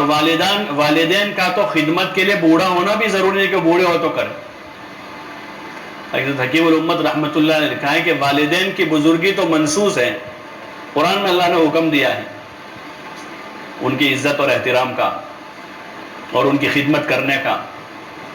تو وہ بوڑھے ہو جائے تب کریں گے، بلکہ وہ تو تندرست اور ہٹے کٹے والدین ہیں، اور بیٹیاں ماں کے گھر آوے تو بیٹیوں کے بیٹے اور بیٹیوں دونوں کے ذمے ہیں کہ ماں کی خدمت کر کے ان کو کھلاوے، نہ کہ ماں کے ہاتھ کا پکوا کر کھاوے ہو، اور خدمت کی سعادت لیں، کہ خدمت کی سعادت لے رہے ہیں ابھی سے، کیونکہ بعد میں ہمیں موقع نہ ملا ان کی خدمت کرنے کا۔ اس لیے نہیں کہ انہوں نے ہماری بہت خدمت کی اس لیے کر رہے ہیں، وہ تو ہیں ہی کہ انہوں نے خدمت کی ہے، اس کا اجر ان کا بدلہ ملے گا، لیکن اب ہماری سعادت یہ ہے کہ ہم والدین کی خدمت کریں، اور اگر وہ بوڑھے ہو گئے تو اور زیادہ حق بنتا ہے کہ ہم ان کی خدمت کریں۔ ہاں، اور خدمت ایک عبادت ہے، ایسے ہی اور جن لوگوں کی خدمت کا موقع ملے، بھائی بہنوں کی خدمت کا موقع ملے، اپنی جان سے، اپنے مال سے، اپنے پڑوسیوں کی خدمت کا موقع مل رہا ہے۔ ہاں، اور ہمارے قریب زمانے تک یہ چیز تھی کہ پڑوس میں اگر عورت بیچارے بیمار ہے تو روٹیاں بنا کے پڑوس کی عورت بھیج دیتی تھی کہ بیچارے بیمار ہے، روٹی میں کوئی سالن پورا بنا کے بھیج دیتا تھا کہ ان کے گھر میں حالات ہیں، تکلیف میں ہیں، ایسے اور کوئی مصروفیت ان کی ہوتی تھی تو مددگار بن جاتے تھے، یعنی پڑوسیوں تک کے لوگ خدمت کر لیتے تھے۔ لیکن جب خدمت کا مزاج جب ختم ہوا تو ماں باپ کی خدمت بوجھ بن رہی ہے، ساس سسر کو کھلانا بوجھ بنتا جا رہا ہے، جس پر اجر ہے۔ جو شوہر کے والدین ہیں تو کیا وہ بہو کے والدین نہیں ہوں؟ اس لیے گزارش ہے کہ خدمت کی فضا پر، نبیوں کے جو کام ہے اس میں دعوت ہے، تعلیم و تعلم ہے، ذکر عبادت ہے، اور خدمت ہے چوتھی چیز، اس سے بھی ماحول سازگار رہے گا۔ مخلوق تو خدمت سے راضی ہوگی، اللہ کو راضی کرنے کا طریقہ عبادت ہے، اور مخلوق کی خدمت سے بھی خدا راضی ہوتا ہے، لیکن ہماری عبادت سے لوگوں کو کیا نفع ہوگا؟ ہماری خدمت سے لوگوں کو فائدہ ہوگا، چاہے ہماری جان سے ہو، مال سے ہو، جتنی طاقت قوت ہے اتنی خدمت کریں گے تو ماحول سازگار ہوگا اور دعوت دینا آسان ہوگا۔ خدمت کے راستے سے ہم نے دل جیتے ہیں تو اب دعوت دیں گے، دو بات کہیں گے سنی جائے گی۔ بہن کی خدمت کر لی، اب بہن کو دو باتیں کی، بھائی کی کچھ خدمت کا موقع ملا، خدمت کی ہے، اب بھائی کو دو باتیں خیر کی کہہ دی ہیں، خالہ کی خدمت کر کے پھر ان کو دو باتیں خیر کی کہی ہیں۔ اس سے خدمت سے، سلام سے، ہدیہ دینے سے، خدمت کرنے سے جگہ بنتی ہے۔ جب جگہ بن گئی اب بات میں وزن پیدا ہو جائے گا اور بات لی جائے گی، پھر ہم دعوت دیں گے ایمان اعمال کی، نماز اور تعلیم کی، اخلاق اور آخرت کی، دین پر جمنے کی، صبر و شکر کی۔ لیکن ہمارا طریقہ یہ 6 نمبر کے راستے سے ہے کہ 6 صفات کے راستے سے دعوت دیں گے اور اپنے اندر لانے کی نیت سے دعوت دیں گے کہ ہمارے اندر یہ 6 صفات آ جائے، کمال درجے پر آ جائے۔ اس لیے ایک محنت ہے، دعوت کا یہ کام جو ہے ایک محنت ہے، یہ خالی آنا جانا نہیں ہے، خالی پڑھنا سنانا نہیں ہے، بلکہ ایک محنت ہے کہ محنت کر کے ان صفتوں کو اپنی زندگی میں داخل کرنا ہے اور اپنے ماحول میں زندہ ہو، اس کے لیے اپنے گھر میں فکر مند رہنا ہے، داعی بن کے رہنا ہے۔ اب عبادتوں کے اوقات میں اپنی عبادت کی تکمیل کر لیں اور باقی جو اوقات ہیں اس وقت کو داعی بن کے اپنے گھر میں گزارنا ہے، اپنے بچوں کو لے کر ان کو دعوت دیں، بھائی بہنوں کو دعوت دیں، رشتہ داروں کو دعوت دیں، محرم مردوں کو دعوت دیں، غیر محرم سے دعوت کی بھی بات نہ کریں۔ غیر محرم جو مرد ہیں اور اس میں خصوصاً رشتہ دار مرد ہوتے ہیں جو غیر محرم ہیں اور رشتہ داری ان سے ہیں کہ چچا کا بیٹا ہے، ماموں کا بیٹا ہے، خالہ کا بیٹا ہے، پھوپھی کا بیٹا ہے، دیور ہیں، بہنوئی ہیں، کہ اس قسم کے جو غیر محرم ہیں ان سے دین کی بات کرنے کی بھی اجازت نہیں، تو جائے دنیا کی بات ہو ان سے، کہ جب ان سے دین کی بات بھی نہیں کر سکتے تو دنیا کی بات کیسے ہو سکتی، اور پھر ان سے ہنسی مذاق کیسے ہو سکتی ہے؟ بہنوئی سے سالی ہنسی مذاق کر رہی ہے، ایک تو ہے کہ جہالت ہے، ان میں کوئی علم ہی نہیں ہے، تمیز ہی نہیں ہے، اور ایک ہماری وہ ماں بہن ہے جن کو اللہ نے توفیق دی ہے، تمیز دی ہے، تعلیم کے حلقوں میں جوڑنے کی توفیق دی ہے، دین سیکھنے سکھانے کی محنت میں لگایا ہے، وہ سالی بھی اپنے بہنوں سے ہنسی مذاق کر رہی ہے، وہ اپنے دیور کے ساتھ ہنسی مذاق کر رہی ہے، ان سے تو بات کرنے کی بھی اجازت نہیں ہے۔ حضور علیہ السلام سے پوچھا گیا تو آپ نے فرمایا کہ تیرا دیور تیرے لیے موت ہے، الحم والموت، یہ غیر محرم ہیں، ان سے فساد کا زیادہ اندیشہ ہے، اس لیے دعوت دینی ہے۔ ہاں، لیکن ان رشتہ داروں کو جو محرم رشتہ دار ہیں، ابا ہیں، بھائی ہیں، چچا ہیں، ماموں ہیں، دادا ہیں، نانا ہیں، اپنی اولاد ہیں، ان کو براہ راست بیٹھ دعوت دیں، ان سے باتیں ہوتی ہیں تو دین کی بات کریں۔ ایسے جتنی عورتیں ہیں ان سب کو دعوت دیں، محلے کی عورتوں کا ایک دوسروں سے ملنا جلنا ہوتا ہے، آنا جانا ہوتا ہے، کسی کام سے ہم ان کے گھر گئے، وہ ہمارے یہاں کسی کام سے کوئی بیماری سیماری تھی، کوئی عیادت میں آیا، کوئی تعزیت میں گیا، کوئی خوشی غمی میں شرکت تھی، تو اس میں بھی شریعت کے دائرے میں رہتے ہو ہمارے تعلقات برقرار رہیں۔ دین یہ نہیں سکھاتا کہ ہم تعلقات توڑ دیں، خوشی غمی میں ضرور شریک ہوں، لیکن بے دینی کے ساتھ نہیں، بے پردگی کے ساتھ نہیں، اور دعوت دیں گے ایک دوسروں کو، بات کریں گے ایک دوسروں سے، کھلے دل سے بات کریں گے، محبت سے اور خیر خواہی سے بات کریں گے۔ ہاں، بات کرنے کے لیے خیر خواہی غالب ہو، نصیحت اور خیر خواہی، اور نصیحت کا انداز جو ہے وہ نرم ہوتا ہے۔ ماں بچوں کو سمجھاتے کیسے نرمی سے لاڑ پیار کر کے سمجھاتی ہیں، تو ایسے نرمی اور محبت سے نصیحت ایک دوسروں کو ضرور کرنا ہے، دعوت دینی ہے، چھوڑ نہیں دینا ہے، بلکہ جتنی سامنے جہالت ہے اتنا ہمیں اخلاق سے برتنا ہوگا۔ جہالت کا جواب جہالت نہیں ہے، اللہ پاک نے نبیوں کو جہالت کا جواب جو ہے اخلاق دیے کہ اعلی اخلاق کے ساتھ نبیوں نے سمجھایا لوگوں کو، تو وہی ہمیں ذمہ داری پوری کرنی ہے جو حضور کی ختم نبوت کے صدقے میں ہمیں ملی۔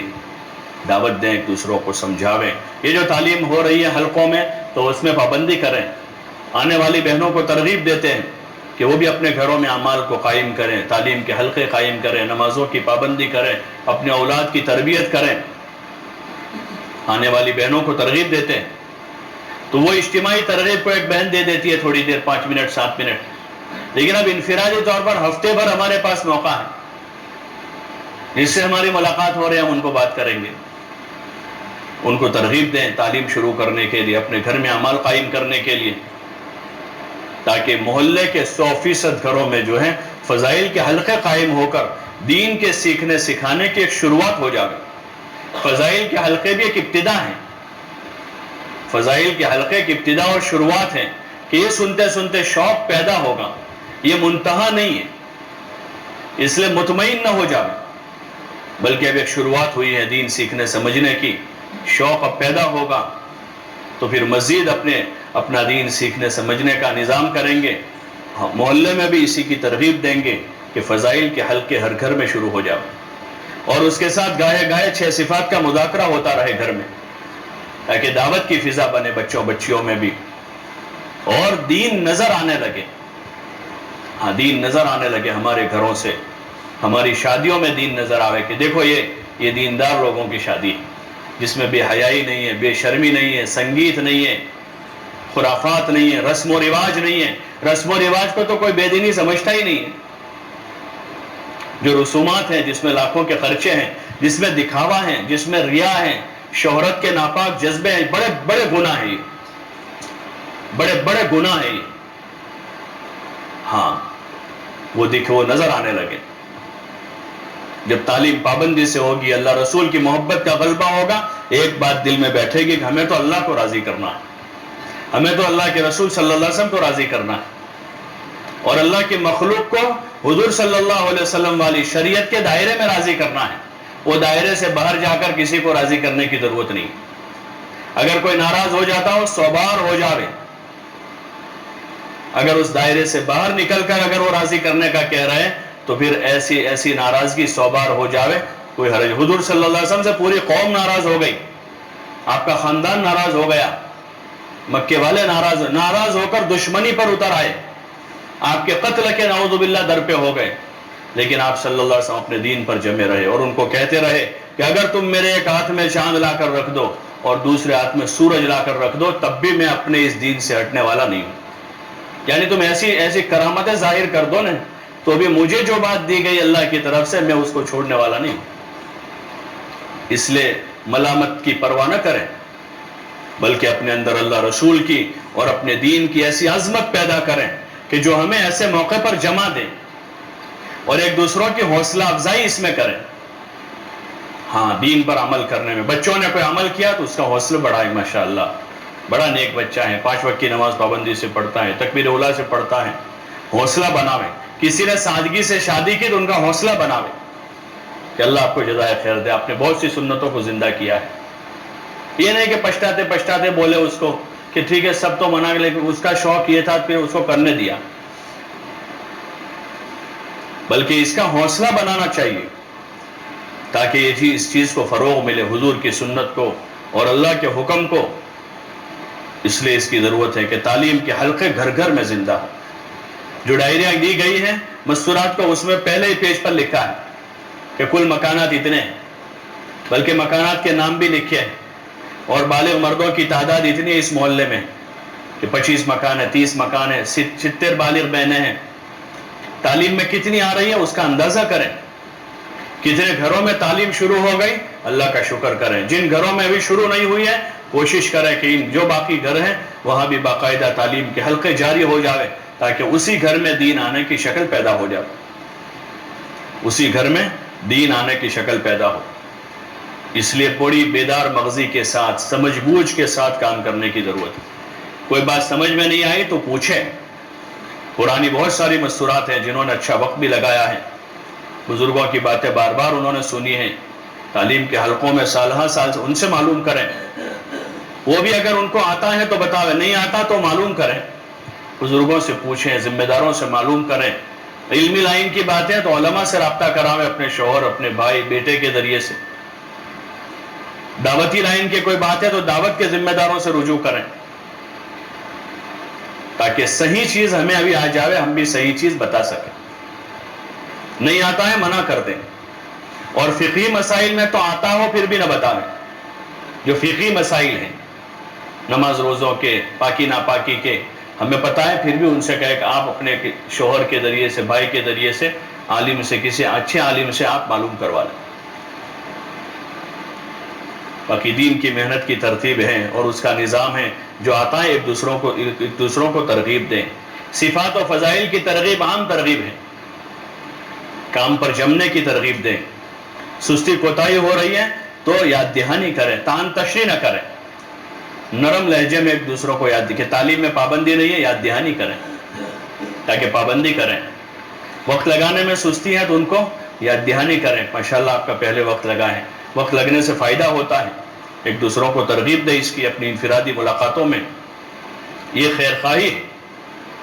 تعلیم کے دوران میں کسی سے کوئی غلطی تو ٹوکے نہیں، نہ مجمع آنے والے مجمع کو کسی بات پر ٹوکیں اور نہ پڑھنے والی بہنیں آپس میں ایک دوسروں کو ٹوکیں۔ ہاں ایسی غلطی ہو رہی ہے کہ پڑھنا اٹک گیا، آپ آگے نہیں بڑھ رہی، تو اتنا بتا دے کہ وہ آگے بڑھ جائے۔ باقی زبر زیر کی غلطی ہے، اس کو چشمہ پوشی کریں، ایسی غلطیوں پر ٹوکے نہیں بلکہ حوصلہ افزائی کریں۔ کوئی بہن اگر گھبرا رہی ہے تو ان کی حوصلہ افزائی کریں، ماشاءاللہ اچھا پڑھ رہی ہے، آئندہ پڑھتی رہو گی تو اللہ پاک سکھا دے گا، اور چھوڑ دیا تو پھر رہ جائے گا۔ اس لیے اس کی کوشش کریں، تعلیم میں پابندی کریں، 2-5 منٹ پہلے پہنچ جاؤ۔ تعلیم والا دن ہے، اس دن فارغ رہیں اور کوئی کام دوسرا نہ نکالے، تاکہ تھک گئے ہیں اب تعلیم میں جانا مشکل ہو جائے گا، نیند آ جائے گی، تھکن کی وجہ سے جانا مشکل ہو جائے گا، تو ایسا کوئی نیا کام نہ کرے اس دن کے جس سے تھکن زیادہ ہو جاوے اور تعلیم میں سستی ہو جاوے، بلکہ 2-5 منٹ جلدی پہنچ جاوے۔ آگے سے پتہ چل جاتا ہے کس کو کتاب پڑھنا ہے۔ ویسے بھی روزانہ بزرگوں کی طرف سے تاکید ہے، اجتماعی حلقوں کے علاوہ فضائل کو انفرادی طور پر بھی پڑھیں، مطالعہ کریں، تاکہ اچھا ہمیں پڑھنا بھی آوے اور حدیثوں کا اچھا دھیان ہو جاوے، تاکہ عمل کے وقت وہ حدیثیں ہمیں یاد آویں۔ تعلیم جو ہے ہماری ایک تو اجتماعی حلقہ ہے اور ایک انفرادی اس کا مطالعہ ہے، انفرادی مطالعہ ہے، اور پھر ایک دوسروں کو دعوت میں وہی فضائل بتانے ہیں۔ اجتماعی میں سننا ہے، انفرادی مطالعہ کرنا ہے، اور ملتے جلتے ایک دوسروں کو جو سنا ہے، جو مطالعہ کیا ہے، اسی میں سے نماز روزوں کے، زکوٰۃ و ذکر کے اور اخلاق و عادات کے جو فضائل ہیں وہ ایک دوسروں کو بتانے ہیں۔ تو اس لیے انفرادی مطالعہ کریں، کتاب اپنے پاس رکھیں، اپنے گھر میں قریب ہی اپنے اس طرح کتاب رکھیں۔ یہ نہ ہو کہ کتاب تعلیم میں سے آئے تو اس طرح اونچی رکھ دی کہ اب آئندہ ہفتے اتارنی ہو تو بچے کو بلانا پڑے، بلکہ اس کو اس طرح رکھیں کہ ہم روزانہ اس میں سے 5-10 منٹ کچھ پڑھ سکیں، اور اسی کا ہمیں معمول بنا تاکہ ہم غیبت سے، لایانی کی مجلسوں سے بچ جائیں۔ اس طرح پابندی کریں۔ 6 صفات کا مذاکرہ جن کے ذمے ہیں خود مذاکرہ کریں۔ اسی طرح ہمارا سیکھنے سکھانے کا حلقہ ہے، تعلیم والی بہنوں کے لیے ہفتے میں 1 دن ہے، پابندی کریں، خوب دھیان لگا کر، جی لگا کر سیکھیں۔ ہاں سیکھتے جاؤ، ابھی بہت کچھ سیکھنا باقی ہے۔ اس میں بنیادی نماز وضو کی مشق ہیں، فضائل کی کتابوں کا پڑھنا ہے، 6 صفات کا مذاکرہ ہے، علیکم بسنتی میں سے پڑھنا ہے، تو اس کو جو ہے دھیان توجہ کے ساتھ سیکھیں۔ جو بہنیں نہیں آ رہی ہیں تعلیم والی ان کو فکر دلاویں، نئے مجمع کو ترغیب نہ دیں، اور اگر نئی کوئی بہنیں آ جاوے اپنے آپ تو ان کو نکالے نہیں بلکہ ان کو شریک کر لیں۔ اور ہفتے میں 1 دن ہمارا یہ حلقہ ہے، مسجد کی جماعت کے مشورے سے مکان بھی طے ہوگا، اور مسجد کی جماعت کے مشورے سے جو بہنیں طے ہوئی ہیں، یہ ہمارا حلقہ جو ہے وہ جماعت کی شکل میں چلتا ہے۔ حلقہ چلانے والی 2 یا 3 بہنیں ہوتی ہیں، کوئی ایک بہن نہیں ہوتی، آپس کے مشورے سے 2-3 بہنوں کے ذمے کے ہمارا کام جو ہے وہ جماعت کی شکل میں ہے پورا۔ جیسے تعلیم کے لیے 3 کی 4 کی جماعت جاتی ہے، ایسے سیکھنے سکھانے کے حلقے میں بھی 3-4 کی جماعت بنتی ہے، یا کم از کم 2 بہنیں ہوتی ہیں، اور مسجد کی جماعت کے مشورے سے ہمارے دونوں کام ہیں، حلقہ بھی، تعلیم کا حلقہ بھی، سیکھنے سکھانے کا جو حلقہ ہے وہ بھی مسجد کی جماعت کے مشورے سے ہے۔ جس مکان میں مسجد کی جماعت کے مشورے سے طے ہو وہی ہو، جن بہنوں کے ذمے اعمال طے ہو کر آئے وہی بہنیں ان اعمال کو نبھائیں، اور اس کے ساتھ دعا کریں۔ تعلیم کے دن میں بھی، دیگر ایام میں بھی اپنے لیے، اپنے بچوں کے لیے، اپنے گھر والوں کے لیے، امت کے لیے خوب دعا مانگیں۔ ہاں اللہ سے مانگنے کی عادت بنانی ہے، رونے دھونے کی، گڑ گڑانے کی عادت بنانی ہے۔ اللہ کے سامنے مانگنے کے عادی ہو گئے، اللہ مخلوق سے مستغنی کر دے گا۔ جب اللہ سے مانگنا آ گیا ہمیں اچھی طرح سے تو اللہ لوگوں کے سامنے ہاتھ پھیلانے سے ہماری حفاظت کر لے گا۔ اس لیے اس کی کوشش کریں کہ دعا بھی خوب مانگیں، خاص کر تعلیم جس دن ہے اس دن خصوصی طور پر تھوڑی دعا مانگیں، عمل کی آسانی کے لیے، محلے کی بہنوں کے آنے کے لیے دعا مانگے کہ اللہ سب کو بلا لے، اور ہمارا کوئی ایسا کام حلقے کی سطح پر یا محلے میں کوئی ایسا فعل ہم سے نہ ہو کہ جس کی وجہ سے لوگ ہم سے کٹیں۔ کچھ ایسا بول دیا کبھی، مولانا یوسف صاحب رحمۃ اللہ علیہ فرماتے تھے کہ ہم بعض الفاظ بولنے کے ایسی عادی ہو گئے ہیں کہ جس سے لوگ کٹ جاتے ہیں اور ہم کو پتہ بھی نہیں ہوتا۔ اس سے ہم اللہ سے بھی پناہ مانگیں اور خود کنٹرول کریں کہ کوئی بات ہم سے جذبات میں ایسی نہ ہو جاوے کہ جس سے لوگ کٹ جاوے، لوگ آنا بند ہو جاوے۔ ہاں، اس سے پناہ مانگے اللہ سے، ایسی چیز ہو جانے سے، ہو گئی ہو معافی تافی کر لے فوراً۔ ہاں، مفتی تقی صاحب دامت برکاتہم نے لکھا ہے کہ یہ جو بزرگوں کا پرانا جملہ ہے کہ کبھی ملتے جلتے پھر جدا ہوتے تو ایک دوسروں کو کہتے بھائی کہاں سنا معاف کر دینا، اپنی زبان میں بولو چالو معاف کر، اس کی عادت رکھنی چاہیے۔ مفتی صاحب نے لکھا کہ بہت اچھی چیز ہے یہ، تاکہ اسی وقت رفع دفع ہو جائے، کچھ ہوا ہے دل صاف ہو جاوے، پھر بھی اگر کوئی بات ہوئی ہے بعد میں پھر معافی مانگے۔ معافی مانگنے والی عادت بہت اچھی ہے، اللہ سے بھی بندوں سے بھی، آپس میں بھی، کہ کوئی بات ہوئی ہے فوراً۔ پرانے بوڑھے جو تھے ان میں یہ عادت زیادہ تھی، ہاں اب چونکہ نفسانیت کا غلبہ ہے، ہر آدمی اپنے آپ کو حق پر سمجھتا ہے، صحیح سمجھتا ہے، یہ چیز زیادہ ہے، تو اس لیے ہمیں عادت بنانی چاہیے۔ اللہ نے توفیق دی ہے ایک مبارک کام میں جڑنے کی، تو ہمیں اس کی عادت رکھنی چاہیے کہ ایک دوسروں سے کہاں سنے کی معافی کریں، کچھ ہو جائے فوراً معافی مانگ لیں، چھوٹے بن جائے، چھوٹے بننے میں ہی فائدہ ہے، فائدہ تو اسی میں ہے۔ مشہور مثال دیتے ہیں بزرگ لوگ کہ جب تک بچہ چھوٹا ہوتا ہے سب سر پہ ہاتھ رکھتے ہیں، کوئی چاکلیٹ لا کے دیتا ہے، کوئی بسکٹ لا کے دیتا ہے، اور کوئی کپڑا لا کے دیتا ہے، کوئی لے کے بائک پہ لے جاتا ہے، کوئی ہاتھ میں اٹھا لیتا ہے، کوئی سر پہ بٹھا دیتا ہے، لیکن جب بڑا ہو جاتا ہے تو سب امید لگاتے ہیں مجھ سے، بڑا ہو جائے تو سبھی امید لگاتے ہیں، تو اس لیے چھوٹا بن کے رہنے میں فائدہ زیادہ ہے، چھوٹے بن کے رہیں، محلے میں بھی، تعلیم والی بہنوں کے ساتھ بھی، اپنے گھر میں بھی، بھائی بہنوں کے ساتھ بھی چھوٹے بن کے رہیں گے تو اس میں نفع زیادہ ہے اور سازگار فضا بنے گی، تو ہم سے کسی کو شکایت پیدا نہیں ہوگی، شکایت پیدا نہیں، اس معاملے میں ہمیں ڈرتے ہوئے رہنا ہے کہ کسی کو شکایت پیدا نہ ہو جائے، ہاں ڈرے اس سے کہ کسی کو دیکھو کوئی شکایت نہ ہو جائے، اس لیے بولتے ہوئے سوچیں، اچھا ہی بولیں، محبت سے نرمی سے بات کریں گے تو انشاءاللہ ساری بیماریوں سے اللہ پاک ہماری حفاظت کرے گا، اور اگر کوئی بھول چوک ہو گئی پھر اللہ معاف کرے گا، پھر غلطی ہوئی ہے تو اللہ اس کی معافی کر دے گا، اس لیے اس کی نیت بناوے، ارادہ کریں اور اللہ سے مانگے اللہ پاک ہمیں عمل کی توفیق عطا فرماوے، اور کیونکہ قربانی بڑھانی ہے، محنت میں آگے جانا ہے،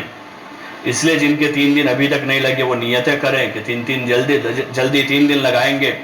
جن کے 2-3 بار 3 دن لگ گئے اب عشرہ لگاوے، جن کے عشرے لگے ہیں 40 دن کی نیتیں کرے، بہت ساری ہماری جماعتیں 40 دن کی جا کر آئی، ابھی بھی جانے والی ہے جماعتیں، بیرون ملکوں میں جماعتیں ہماری جا کر، اللہ کا فضل ہے، چھوٹے موٹے آزار تو ہوتے ہی ہیں، اور عمومی ماحول نہیں ہے دین سیکھنے سکھانے کے لیے نکلنے کا، کم ماحول ہے اس کا،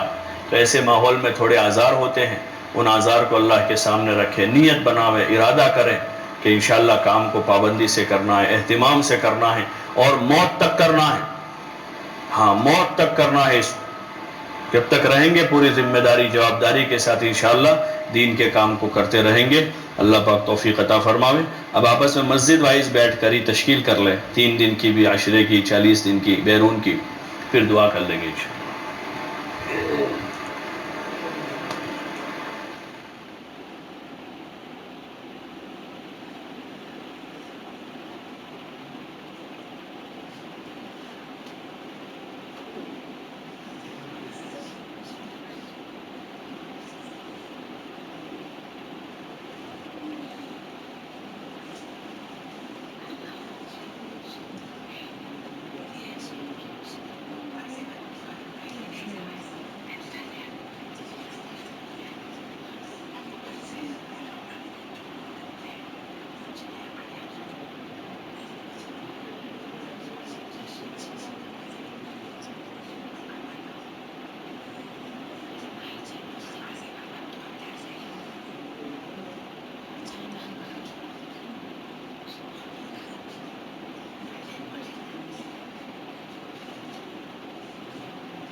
ان کا یہ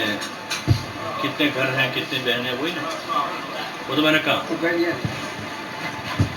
ماشاءاللہ اللہ پاک مبارک فرمائے قبول فرمائے جنہوں نے نیت کی ارادے کی اللہ پاک نکلنا آسان فرمائے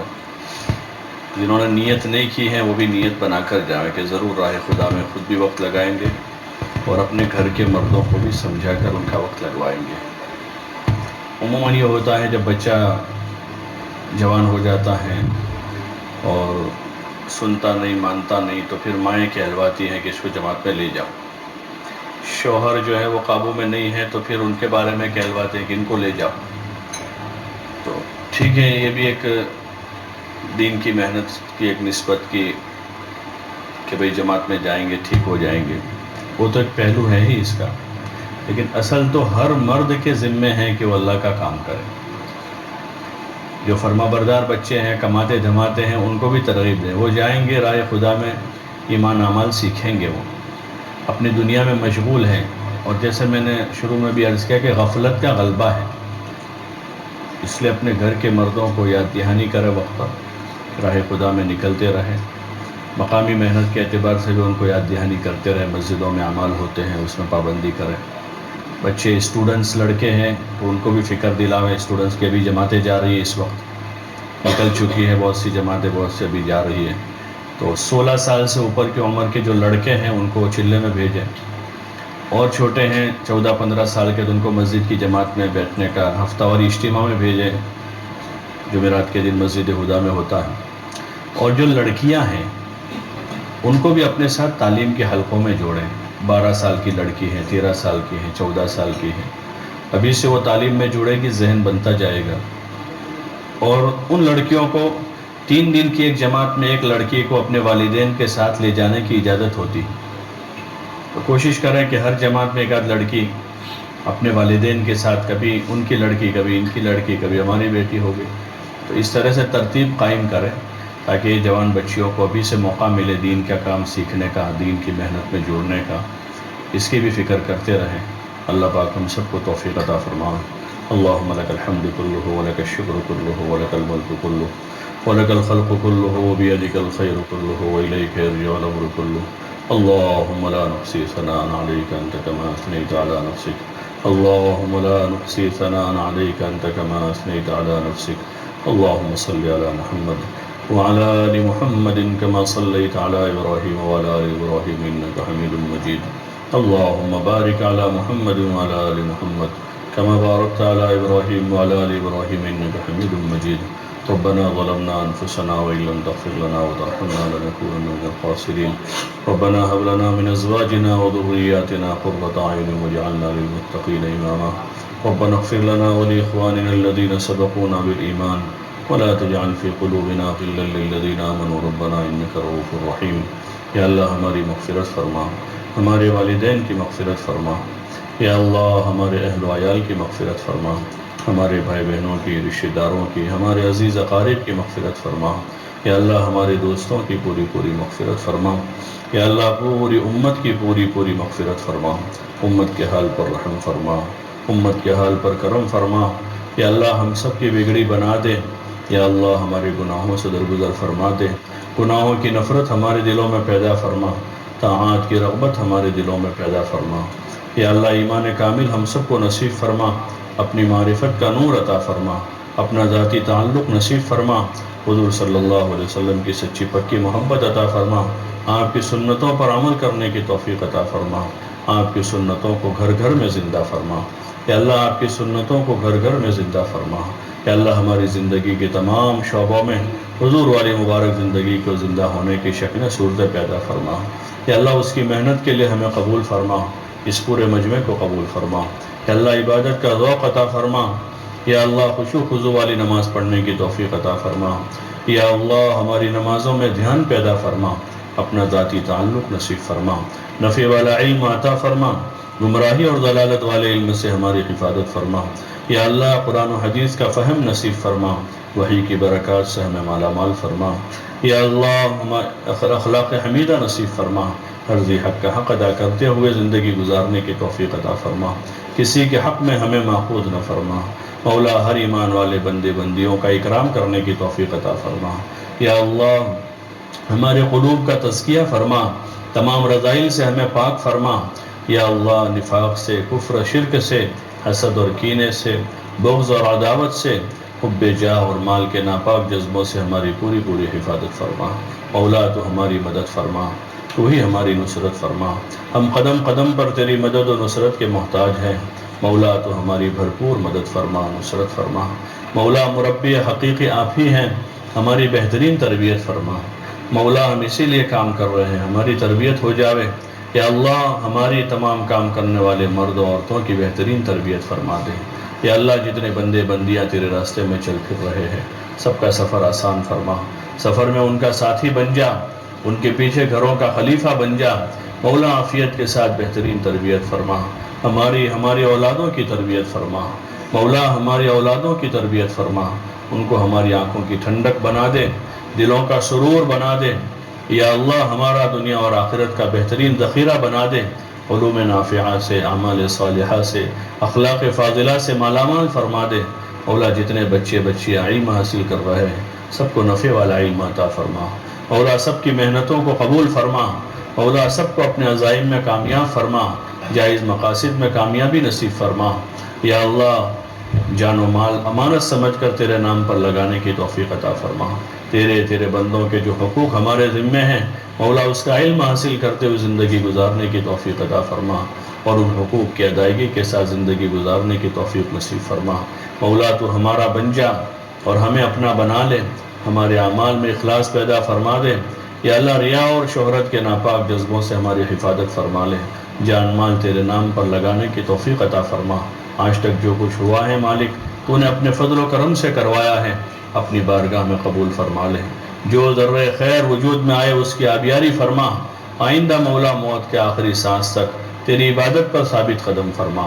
مولا دین پر ہمیں ثابت قدم فرما، دین کی محنت کے لیے ہمیں بھی قبول فرما، ہمارے گھر والوں کو قبول فرما، یا اللہ ہماری قیامت تک آنے والی نسلوں کو قبول فرما، مولا پورے عالم میں امن و امان کی فضائیں قائم فرما، ایمان والوں کی جان و مال، ایمان اعمال، عزت اور آبرو کی پوری پوری حفاظت فرما، مولا عالم اسلام میں امن و امان کی فضائیں قائم فرما، حرمین شریفین اور بیت المقدس کی حفاظت فرما، اس کے جوار میں رہنے والوں کی بھرپور مدد فرما، مولا ہر مسلمان کی جان و مال کی پوری پوری حفاظت فرما، مولا اس ملک کے بچے بچے کو ہدایت نصیب فرما، مولا اس ملک کے بچے بچے کو ہدایت نصیب فرما، یا اللہ ان کے دلوں میں اسلام اور مسلمانوں کی محبت پیدا فرما، مولا امن و امان کی فضائیں قائم فرما، مولا تمام نفرتوں قدورتوں عداوتوں کو عافیت کے ساتھ ختم فرما، محبتیں مودتیں پیدا فرما، مولا تیرے کلمے کو دنیا میں بلند فرما، حضور والے مبارک طریقے کو دنیا میں عام فرما، مولا اس سال کا حج آسان فرما، مولا اس سال کا حج آسان فرما، جن بندوں بندیوں کے ارادے ہیں مولا عافیت کے ساتھ مولا ان کے حج کے فریضے کی ادائیگی کی تکمیل کی شکل صورتیں پیدا فرما، آسانیاں پیدا فرما، سہولتیں پیدا فرما، مولا ان کی دعاؤں میں ہمارا حصہ مقدر فرما، مولا ہمیں بھی بار بار تیرے گھر کی حاضری مقدر فرما، مولا وہاں کے آداب سے مؤدب ہو کر مولا دین کی فکروں کے ساتھ یا اللہ تیری محبت سے سرشار ہو کر مولا تیرے دربار کی حاضری کی توفیق عطا فرما، حضور علیہ السلام کی کامل اتباع کے جذبے کے ساتھ آپ صلی اللہ علیہ وسلم کے خصوصی تعلق کے ساتھ حضور والی محنت کے ساتھ مولا حضور علیہ السلام کے مبارک دیار میں حاضری کی ہمیں بھی توفیق عطا فرما، جب تک زندہ رکھے اسلام و ایمان پر زندگی عطا فرما، جب موت کا وقت ہو کمال ایمان کے ساتھ حسن خاتمہ نصیب فرما، مولا صحت قوت عافیت ہمت عطا فرما، جتنے بیمار ہیں سب کو شفاء کاملہ عاجلہ مستمرہ دائمہ نصیب فرما، مقروضین کے قرضوں کا انتظام فرما، بے گھروں کو گھر نصیب فرما، بے اولادوں کو نیک صالح اولاد عطا فرما، پریشان حالوں کی پریشانیوں کو دور فرما، مولا پریشان حالوں کی پریشانیوں کو دور فرما، دنیا سے زیادہ آخرت کی فکر نصیب فرما، جب تک زندہ رکھے اسلام ایمان پر زندگی نصیب فرما، موت کا وقت ہو کمال ایمان کے ساتھ حسن خاتمہ نصیب فرما، قبر کے عذاب سے جہنم کے عذاب سے شدت حساب سے مولا ہماری حفاظت فرما، حضور کے مبارکات و جامع کوثر نصیب فرما، مولا حضور علیہ السلام اور صحابہ کی مبارک جماعت کے ساتھ ہمارا حشر فرما، مولا ہمارے اس جمع ہونے کو قبول فرما، کہنے سننے کو قبول فرما، غلطی کوتاہی ہوئی مولا تو اپنے فضل و کرم سے ہمیں معاف فرما دے، اور یا اللہ آئندہ یا اللہ 100% دین پر دین کی محنت پر ہمیں اور تمام آنے والوں مردوں عورتوں کو سب کو مولا استقامت عطا فرما، صلی اللہ وسلم علی النبی الکریم وعلی آلہ وصحبہ اجمعین برحمتہ۔